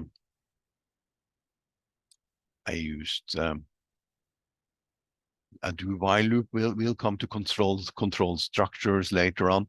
And I also did set the IO result to 1. When you declare a variable, you can initialize it. And since this one doesn't have the parameter on it, it can be altered. It could be assigned new values. It's not immutable. So I just assigned it to 1 so that this test will go through at least once, since IO result is different from 0, and then you give a number. Of course, if you give characters here, it will go wrong. So we'll try to run this. But we are rapidly approaching a break, but we'll take this one and then we'll continue up to give a number. So if I say 127, excellent. But look on the binary. 1, there are 1 ones, there are 1 2s, there are 1 4, there are 1 8, there are 1 16, there are 1 32, and there is 1 64. If you add those together, you'll get 127. So if I now give 128, you see what the only thing that happened in the register is that it got added 1. 1 plus 1 is 0 and 1 carry. 1 plus 1 again is 0 and 1 carry. So the carry bit will flow over from this. The carry bit will flow over all the way until this. And 0 plus 1 is 1, and all the others are 0. So we get 1 and 7 zeros. Why? But that is by the internal system regarded as a negative number, because the first digit is the sign bit. So suddenly we flip the whole thing until a negative number. It wraps from 127 to minus 128. And that can, in some cases, be totally wrong, catastrophic. Something, you never know what's going to happen when suddenly a number becomes negative. So this is something to take with you. What kind of numbers do we actually need? Do we need to have it bigger? Is it actually doable? There are cases where you don't have this luxury. MPI, as some of you have heard about, message passing interface, they have fixed sizes of some of the counters. The numbers of elements that you can pass along is only 32-bit. So if you want to send more than 2 billion numbers, which is a small number for the computers now these days, and you set the counter bigger than 32-bit can accommodate, you get a negative number for the, since it's only possible to have up to 32-bit, you get a negative number and MPI bails out because it's no way that you can send a negative number, send negative number. I mean, I can send 0, I can send 1, but I can't send a negative number. And the number of numbers I send cannot be negative. It can only be positive. So the MPI bails out and abort the whole program. So it is, you meet this problem in the everyday life. I even have written an MPI program that demonstrates this, but this is a bit out of scope for this introduction. But then these things are something that you might encounter. So if you ever see that some number that are increased suddenly become negative, this is why. So it's time for another break. And we can monitor here, see if are some. Yes, Ole. We will come back 11:30. Yeah. And I hope we will have some time to summarize after we go through all the material we have. Yeah. For today. We'll should have time to summarize. Yep. Yeah. I'm going to have some coffee and I'll try to answer some during the break. Yes, please. Thanks. Welcome back. Did you have a coffee, Ole? Yeah, I have. I haven't finished it yet, but. Yeah, okay. Yeah, I hope everyone had a good break. Yep. Let us continue.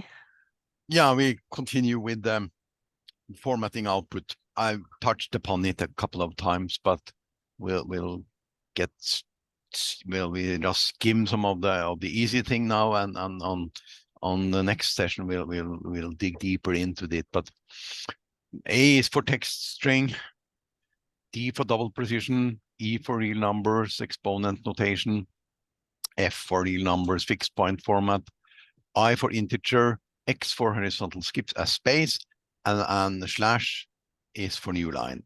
So the format codes is generally the form F and width and decimals. And for integer is just D for dimension, for the number of digital decimals, the decimal digits for integers. So there's nothing really magic with this. You'll see that for both C and Fortran, those things are similar, and Python has inherited some of this. But Python has a number of ways of doing it. So but you can see where it come from. It come from Fortran and C. Since C is from it is a new language from 1972, Fortran is from 1954, but they are by today's standards very old, and the formatting thing has been around with us for a considerable number of decades. It's fairly easy, and the best thing to learn is to play around with it. You can make very, very complicated formats. Like some examples. A is for text. I3 is an integer with up to 3 digits. So what happens if you have more? Sometimes you just get asterisk. So there's just a bunch of stars. And for a floating point number, F is for real. In this case, 10 characters wide with 3 decimal places. E is scientific notation for decimals and exponent. And with this time, it's 12 width and with 8 decimals. Hopefully that will fit in it. D for the double precision, 64-bit with 12 and 4 decimals. And you can put that number in front of them, like 3I4, which means that there are 3 integers with up to 4 digits. But what happened here is that if you have 4 digits in the integers, you see there is no space here. So they will look like a very long integer, 12-digit long. So if you want to have space, you need to put in some x's and so on, but then you need a parenthesis around the combination, like the next one. There are 5 tuples of text and float. So there will be a text and a float with 3 places, 2-digit and 1 decimal. The decimal point will always be there to signify it's a floating point number. So, but there are a lot of other tricks you can play around with here, so I'm not going in too deeply into this, but this will get you started with the formatting. Parentheses are important. So, and if you see on my examples, you can see how I done it, and since they run, it's working. So that brings us to decisions. Some decisions are easy, some are not so easy, but this in computer science, they are either 1 of 4, they're either true or false.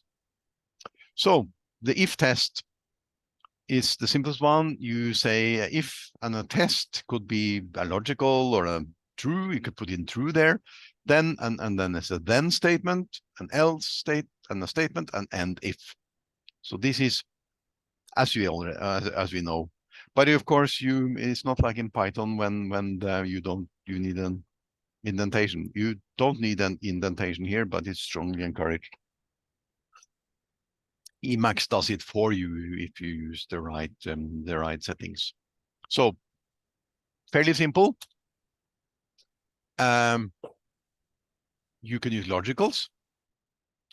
If P, then print true, and I declare the logical P equals true. And if A equals B, and here is an interesting one related to not in Fortran. If you said, I haven't tried it in Fortran, any interesting one, but I once had a program that somebody came to me, and it was in C. And there was an if test like this, but it was only one equal sign.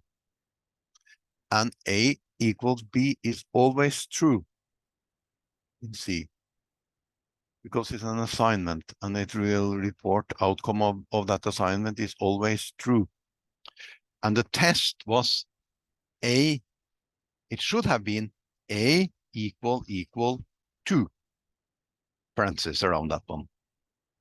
And it was not testing, it was assigning A equal 2 as always true, and the program of course failed.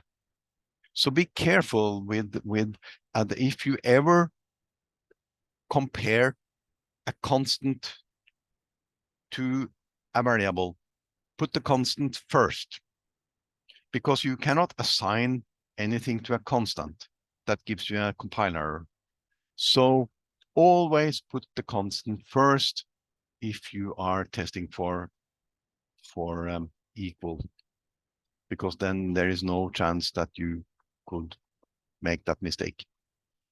And A equals 1, A, and then there's a simple example that test for greater than 0, so you are not 0, because you want to avoid dividing by 0. So these are simple tests, but the only message to take home here is that if you compare equal numbers, then put the constant first, so you will not get an assignment. And then we'll run through some exercises on this one, or some demo. What happened? Yeah. We go to Emacs, king of editors. So I made some simple tests.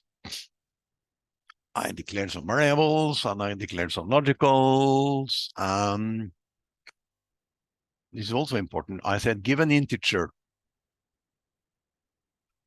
And I put the format in here. FMT is a keyword built into write. A for characters or string, and advanced equals node, so it doesn't give a new line. And give an integer, if you put in characters here, it will go bad. So put in numbers.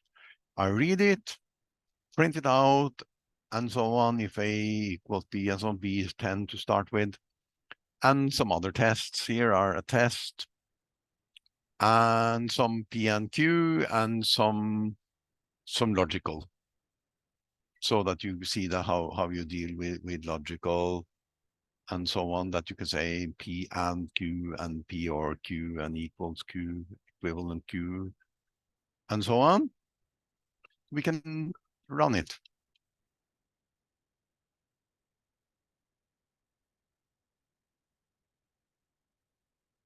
Give an integer, K. So you see, this is an example of actual bad programming, but I normally don't care, because if users are so stupid that they input characters when they are asked to give a number, it's their problem, not mine. 5. So 5 is less than 10, etc. And the two tests are they equal? False. Is A less than 10? True. P is false. P, Q, and T is false, and P and Q is true. So that's the outcome of the test here. This one you really need to play around a little bit yourself and try it out, because this is just an example of how the tests and control flows are working. Which brings us over to loops. Some loops are a bit more interesting, because most Fortran programs are loops. The syntax of the do loop, it's a real for loop or do loop, because this is not an iterative loop. This is a real loop with counters. So do variable, in this case I, I say I here. This is actually a mistake. It should be 1 in this case. Yeah, we have to fix this. This is really bad.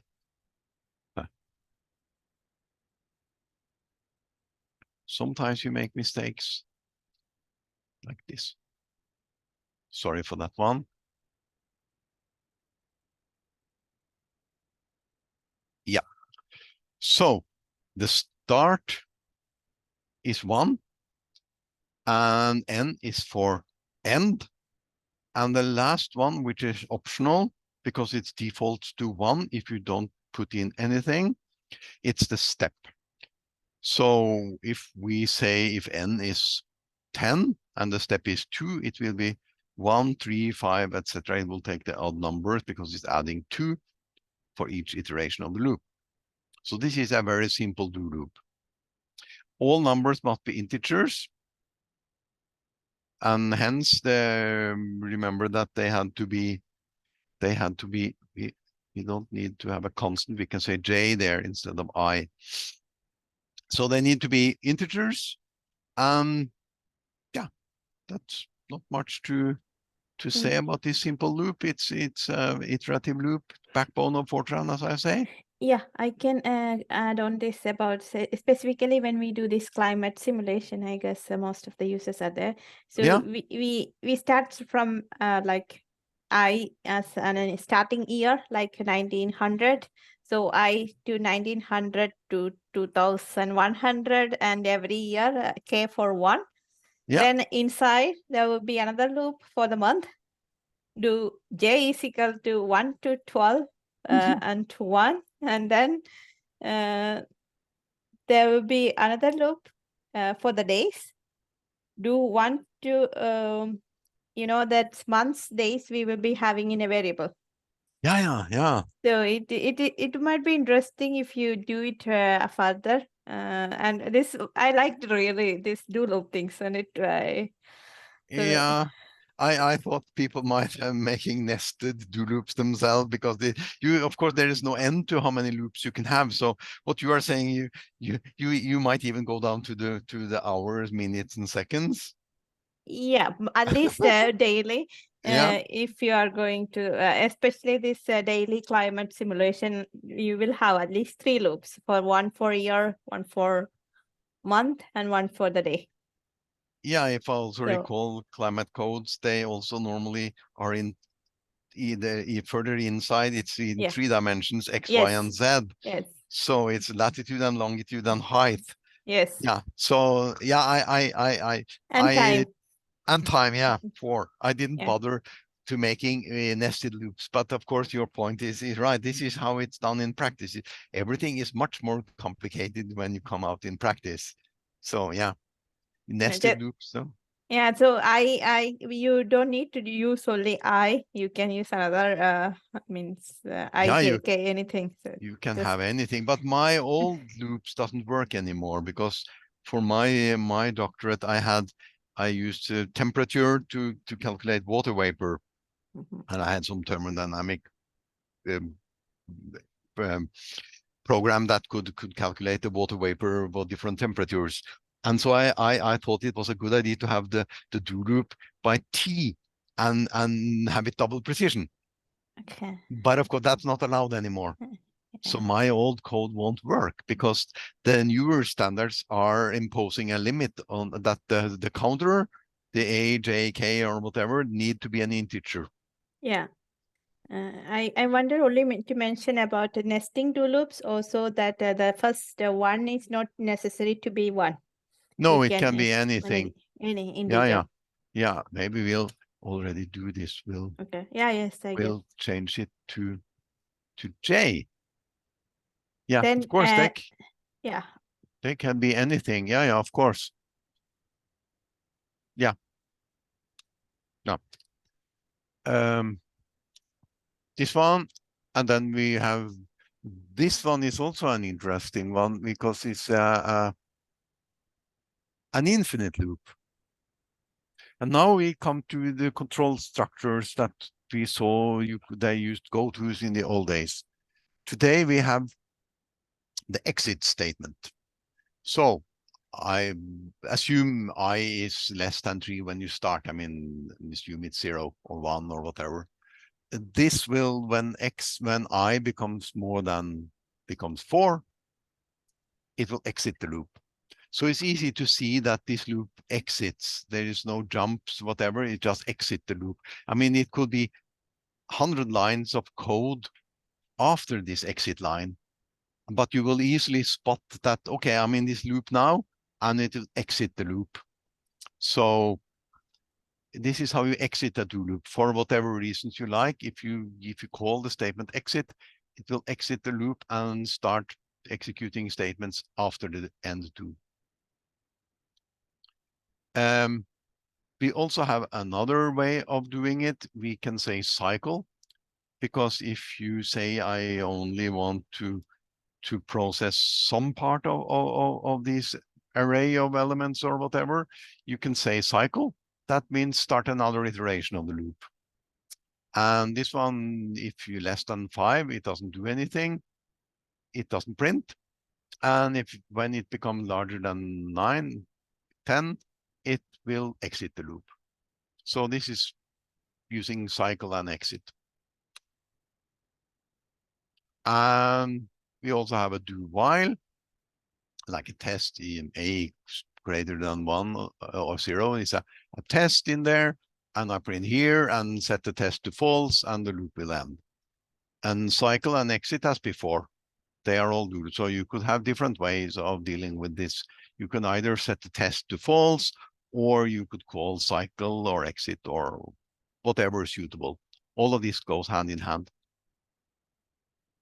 So maybe we should take a look on the loops. Loop 1.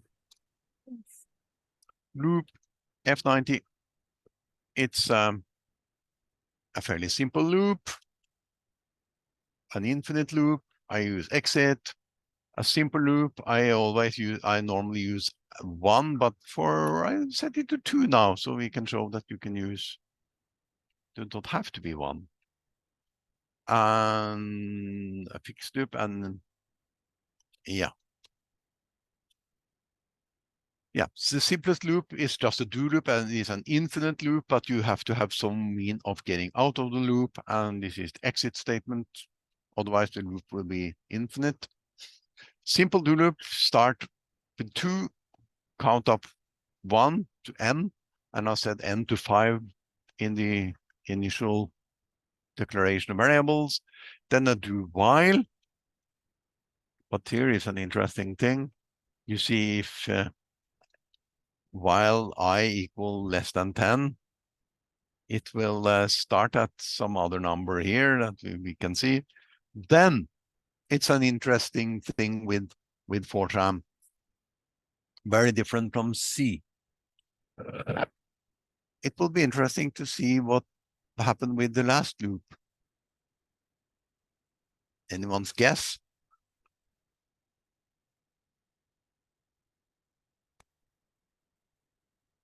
Maybe you could have a question on the HackMD. You'll see the take on what happened with the last loop. Yes, I will try. Do you want, what do you want to write, Ole? How many iterations will this last loop proceed?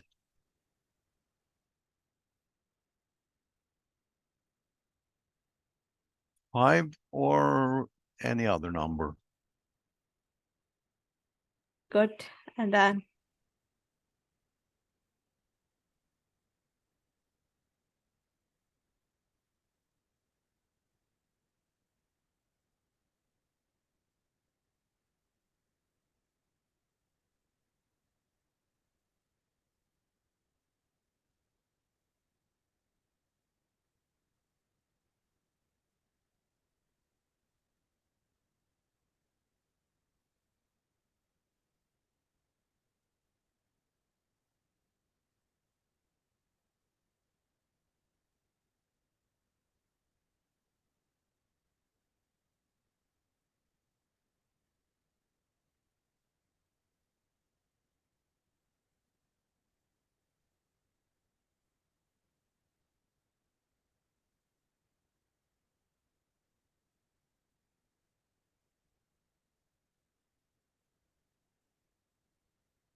meanwhile, Uday, can you answer the question 15? How much one can write on one line? In earlier, it was 72 or something, 72 characters, and there are difference for Intel Fortran, the latest standard.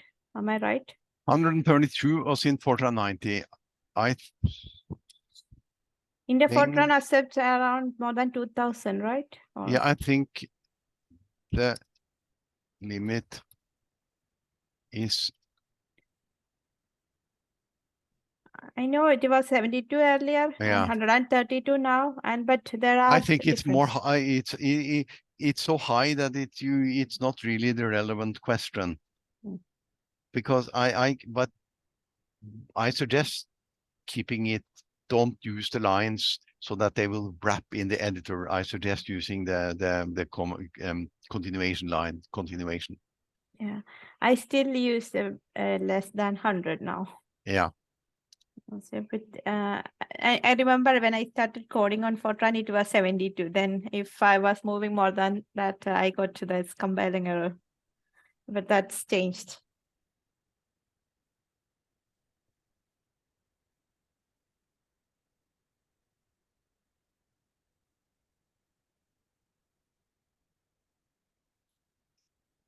I will find out some documentation on that and paste it.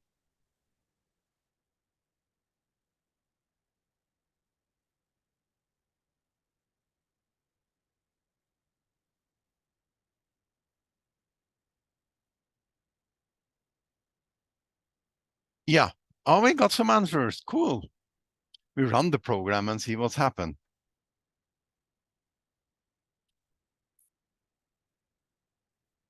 So it was this one, the last loop. G4 loop.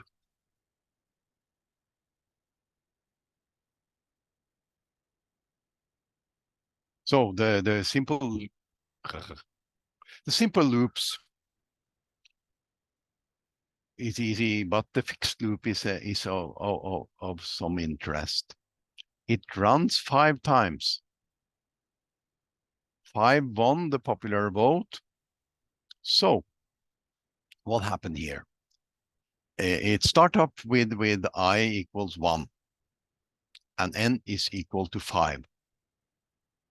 That means at the start of this the compiler will set up the loop going from 1 to 5. These numbers will be put in some registers probably or whatever, and they will stay there. They are copied over to register and stay there. Whatever happened to the variable n is unimportant because there is no test for n during the execution. This has to do with performance. This is one of the things that make Fortran having the very high performance it have.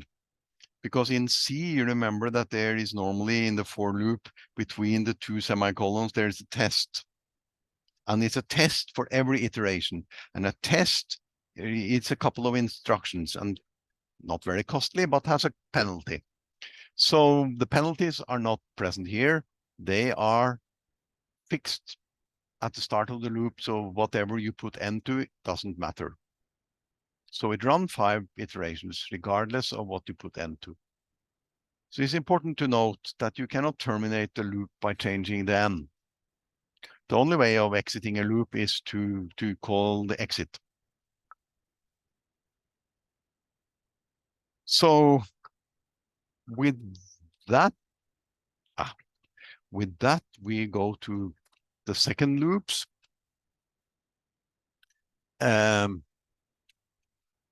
We set n to 10.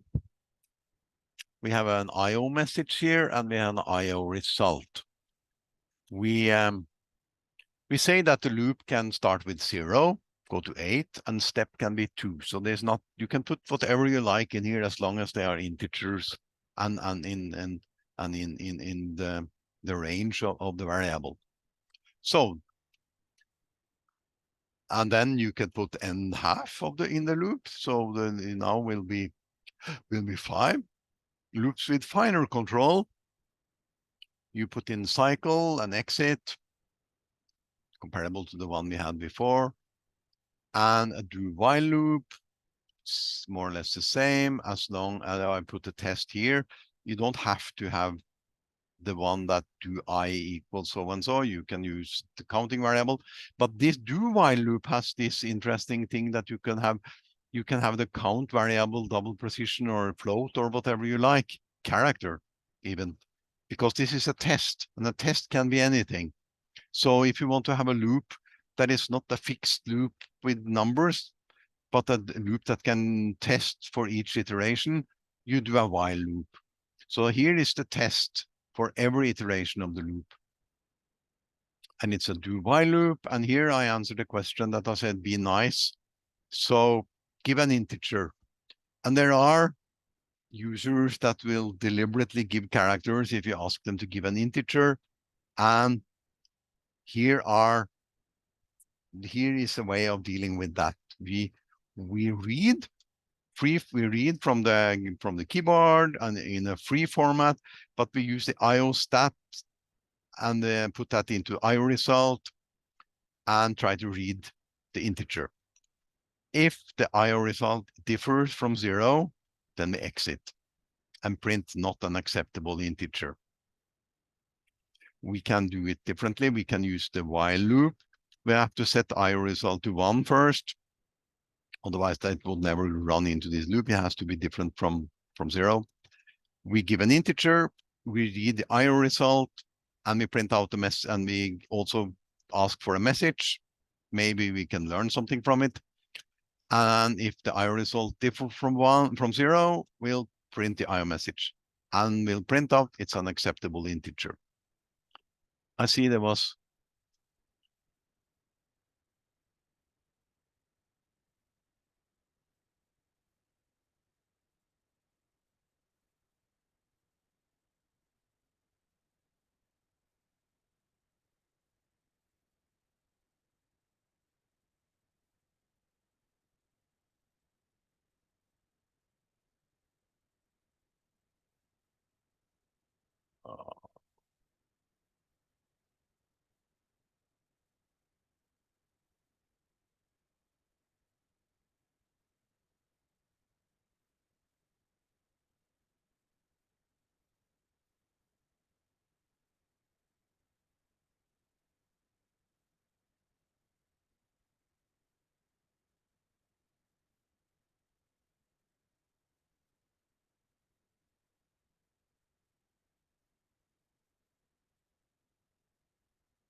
Are you? Yeah, I'm not answering a question. So yeah, we'll deal with this later. So yeah, it was this one about 2i3. So problem is if you have 3 digits in the I, there will be no space. So what one could do is adding a space here with an X or comma X. It doesn't matter. But yes, that was one of the questions. Yeah, but that's also this 2 is for 2 integer output. Yeah, 2 integer output with a width of 3 places.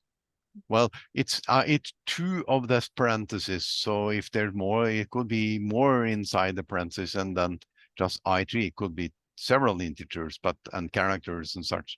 So this is multiplying this parenthesis with this parenthesis with 2. Yeah. Yeah, and the cycle statement is that cycle can terminate the current block with the current I or current variable in the do loop and go back to start. So cycle means go back to start and start a new iteration of the loop. So if you want to terminate the current block and start one more new iteration, you use the cycle. Yeah, and then the question of E. Oh. I think the dot equal is not in Fortran, or do we use it? No, but they are identical. Oh, okay. Can we use it? Yeah. I never used it. No, I am quite happy with the EQ and so on, and not then NQ and so on. So whatever you prefer. Oh, okay. Maybe they got numbering and so on. Yeah, I tried. Yeah, okay. Well, we don't have too much time, so we can go through the loop number 2.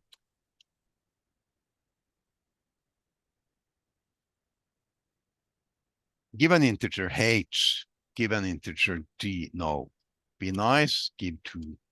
Unacceptable integer. Give an integer k, bad item for 1 in list input. Okay. Bad integer. 5, an accepted integer. So this was the last one here. This is one way of testing if the input is okay. And you can print out the IO message. So you said bad integer for item. And most users would understand that we ask for an integer and they said bad integer, you should enter a number. But we can, true is accepted. So what happens if we put in, haha, see, this is also an interesting number because remember I deliberately declare the variables to be 1 byte long, 8-bit. So the only number, the biggest number, positive number they can hold is 127, and the biggest negative number is minus 128. So if I give a too big number, I get an overflow when you try to read the I with a very nice error message. Cool. I didn't know that. That was new to me. So by using this line and printing here, we get a very, very nice answer. Huh, cool. Yep. We covered a lot of ground today. Then we have the case statement that we know from C and so on, the select statement. So I have 2 things here. It's a select and a do loop. And you might where is the exit going to happen? The exit is exiting the do loop. So it doesn't matter with the case. Any call of exit inside here will exit the do loop. So, and only the first nested do loop, if you have a lot of nested do loops, it's only the one block that it's governed by this do loop. If I had another do loop outside of here, it will not affect that one. It will only affect the one block that you are, the innermost one that you are in. So case is a very powerful thing. So we also have an example of that one. Another one, character, select KC. If you put in numbers, then it will say it's a number. So you can take a range from 0 to 9. Here it was just case 1, 2, and then case default. If it's j equals 4, you exit. If it's 3 or something, 3 or 4, it will not exit. It will continue, and it will print many. So 1, 2, many, and then if it's more than 4, it just exit. That's a stupid example, but I try to make them as simple as possible. And so if you watch a textbook, the examples are normally generally much more complicated. So we'll run through the exercise with select case F90. So we'll, same thing. We declare 128 variables and then select statement, give a character, we read the character and so on. Let's see if the error bubble or numbers are not accepted, and consonant or special characters. Then we give another character, some more fancy use of the select statement.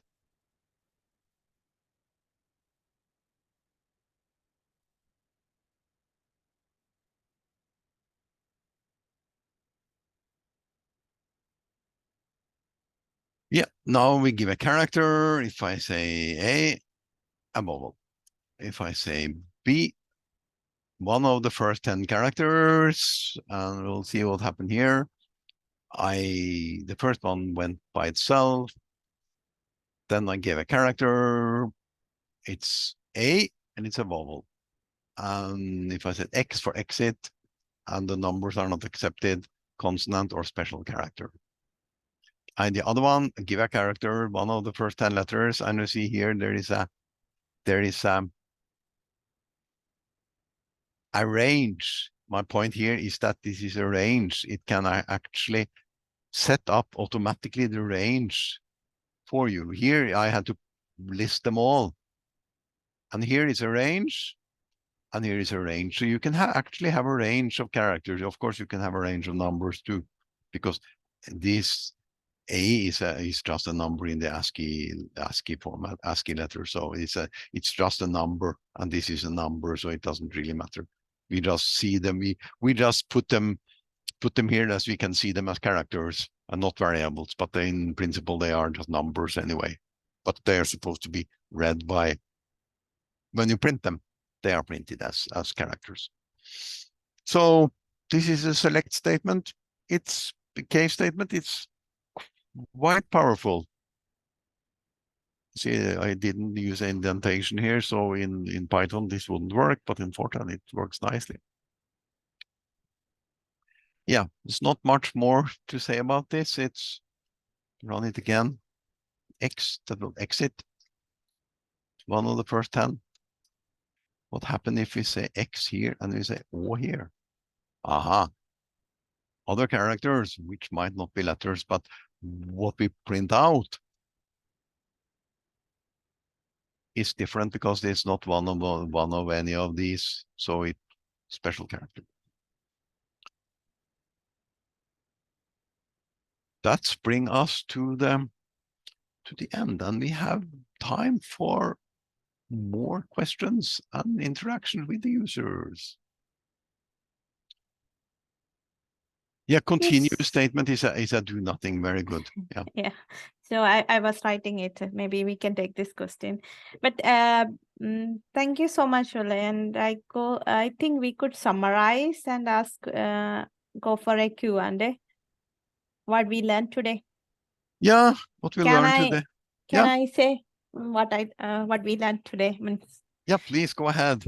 I was a bit distracted in between with some user access issue, but I was following most of it and trying to answer the questions. So we learned at the basic syntax, I would say, how to write a simple program and data types in Fortran and conditions, if conditions and do loops and labels like a go-to. What else we learned? Of course, we learned about the precision and all the format. What else we learned? Or what else you talk about today? Yeah, I talked about the importance of variables. Yeah. And this is the really important stuff, because this is something that the textbooks doesn't really cover, because it's more it's more of the scientist toolbox and the actual thing about how to, and some more philosophical things that you need to review your data and so on. And the difference between computers and scientists. Scientists are usually paper and pencil thinking. When you think of the problem in your head, you are thinking in paper and pencil. And then it's hard enough to understand your problem, let alone try to program it. So when you're thinking that, let's say something very easy, like the heat equation. On the left-hand side, you have a second derivative, the temperature. On the right-hand side, you have the time derivative. So you have a first derivative on the right-hand side and the second derivative on the left-hand side. So what's happening? What is actually changing with time? It's not the temperature, but it's the gradient of the temperature that changes with time. That's hard enough to understand when you haven't looked upon it for a long time. And then yet alone, how do you go from the step that the gradient changes with time, and then going to the conclusion, oh, this is the second derivative, and then programming it? That's fairly hard. The hard thing is to come up with how to program. Then the programming language should help you along. And Fortran prevents you from doing a lot of stupid mistakes, but it's not it's a fairly easy language to learn, I will say, because there's not much strange syntax, and it's quite verbose, so you have to type a lot. But that also help you understanding more what's going on, what like the continue statement that doesn't do anything, it just continue. And you have end loop and so on, end do, and things that help you getting along. Yeah, and maybe I can comment on these variables with the Python or another kind of programming in context. We would call it data types, Yeah, right? yeah, data type. Yeah, Yeah. I should just say types, but yeah, data type, Yes. of course. Yeah, I'm lazy. That's why I always, yeah, I say types and I use a dot out and so on. Yeah, I'm lazy. So yeah, blame that on me No, for it, not I being was correct. uh, just making the not having not to have any confusion regarding that. To me, in my head, variable is something we specify while programming, and this is the data type. So Yeah, about the integer flow. the variable have a data type. Yes. When we get on the coming events, we will make our own data types, like derived data types. We already touched a little bit upon it, but it's hidden from us. The complex numbers could be derived data types if they were not built into the language. But they are a derived data type because it's not a real number. It's actually two real numbers put together in one data type. But it's hidden in the language because Fortran is a numerical language. So of course the complex numbers are part of it. Yeah, Yeah. I see there is one. It's an equivalent of cycle in Python. I think there is, but on the top of my head, I'm not that good in Python. Neither. I think there is a cycle. It's break. Is that in? Yeah, break is in C.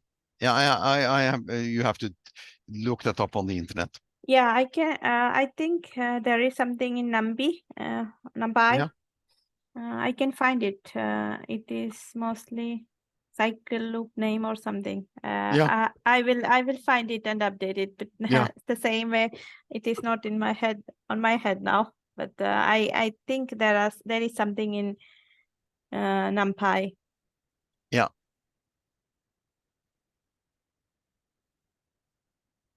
Mm. So Yeah. shall I stop recording? So Yeah. since Maybe it's a good idea. So and people then we can. can take some questions from Yeah. the Yeah. participant. Good So idea. officially, we concluded the course, but we are going for the Q&A session. And thank you for joining and thank you for the questions. And we would like to take more questions. And before I stop recording, I would like to remind you about feedback for the day.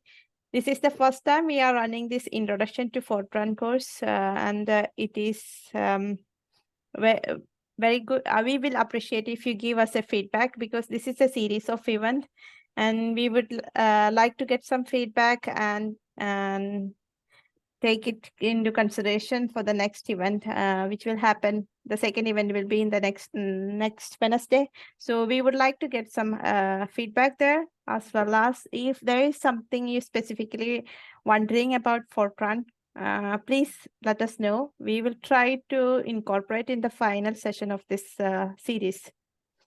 Okay, I will stop recording and then I will invite all of you to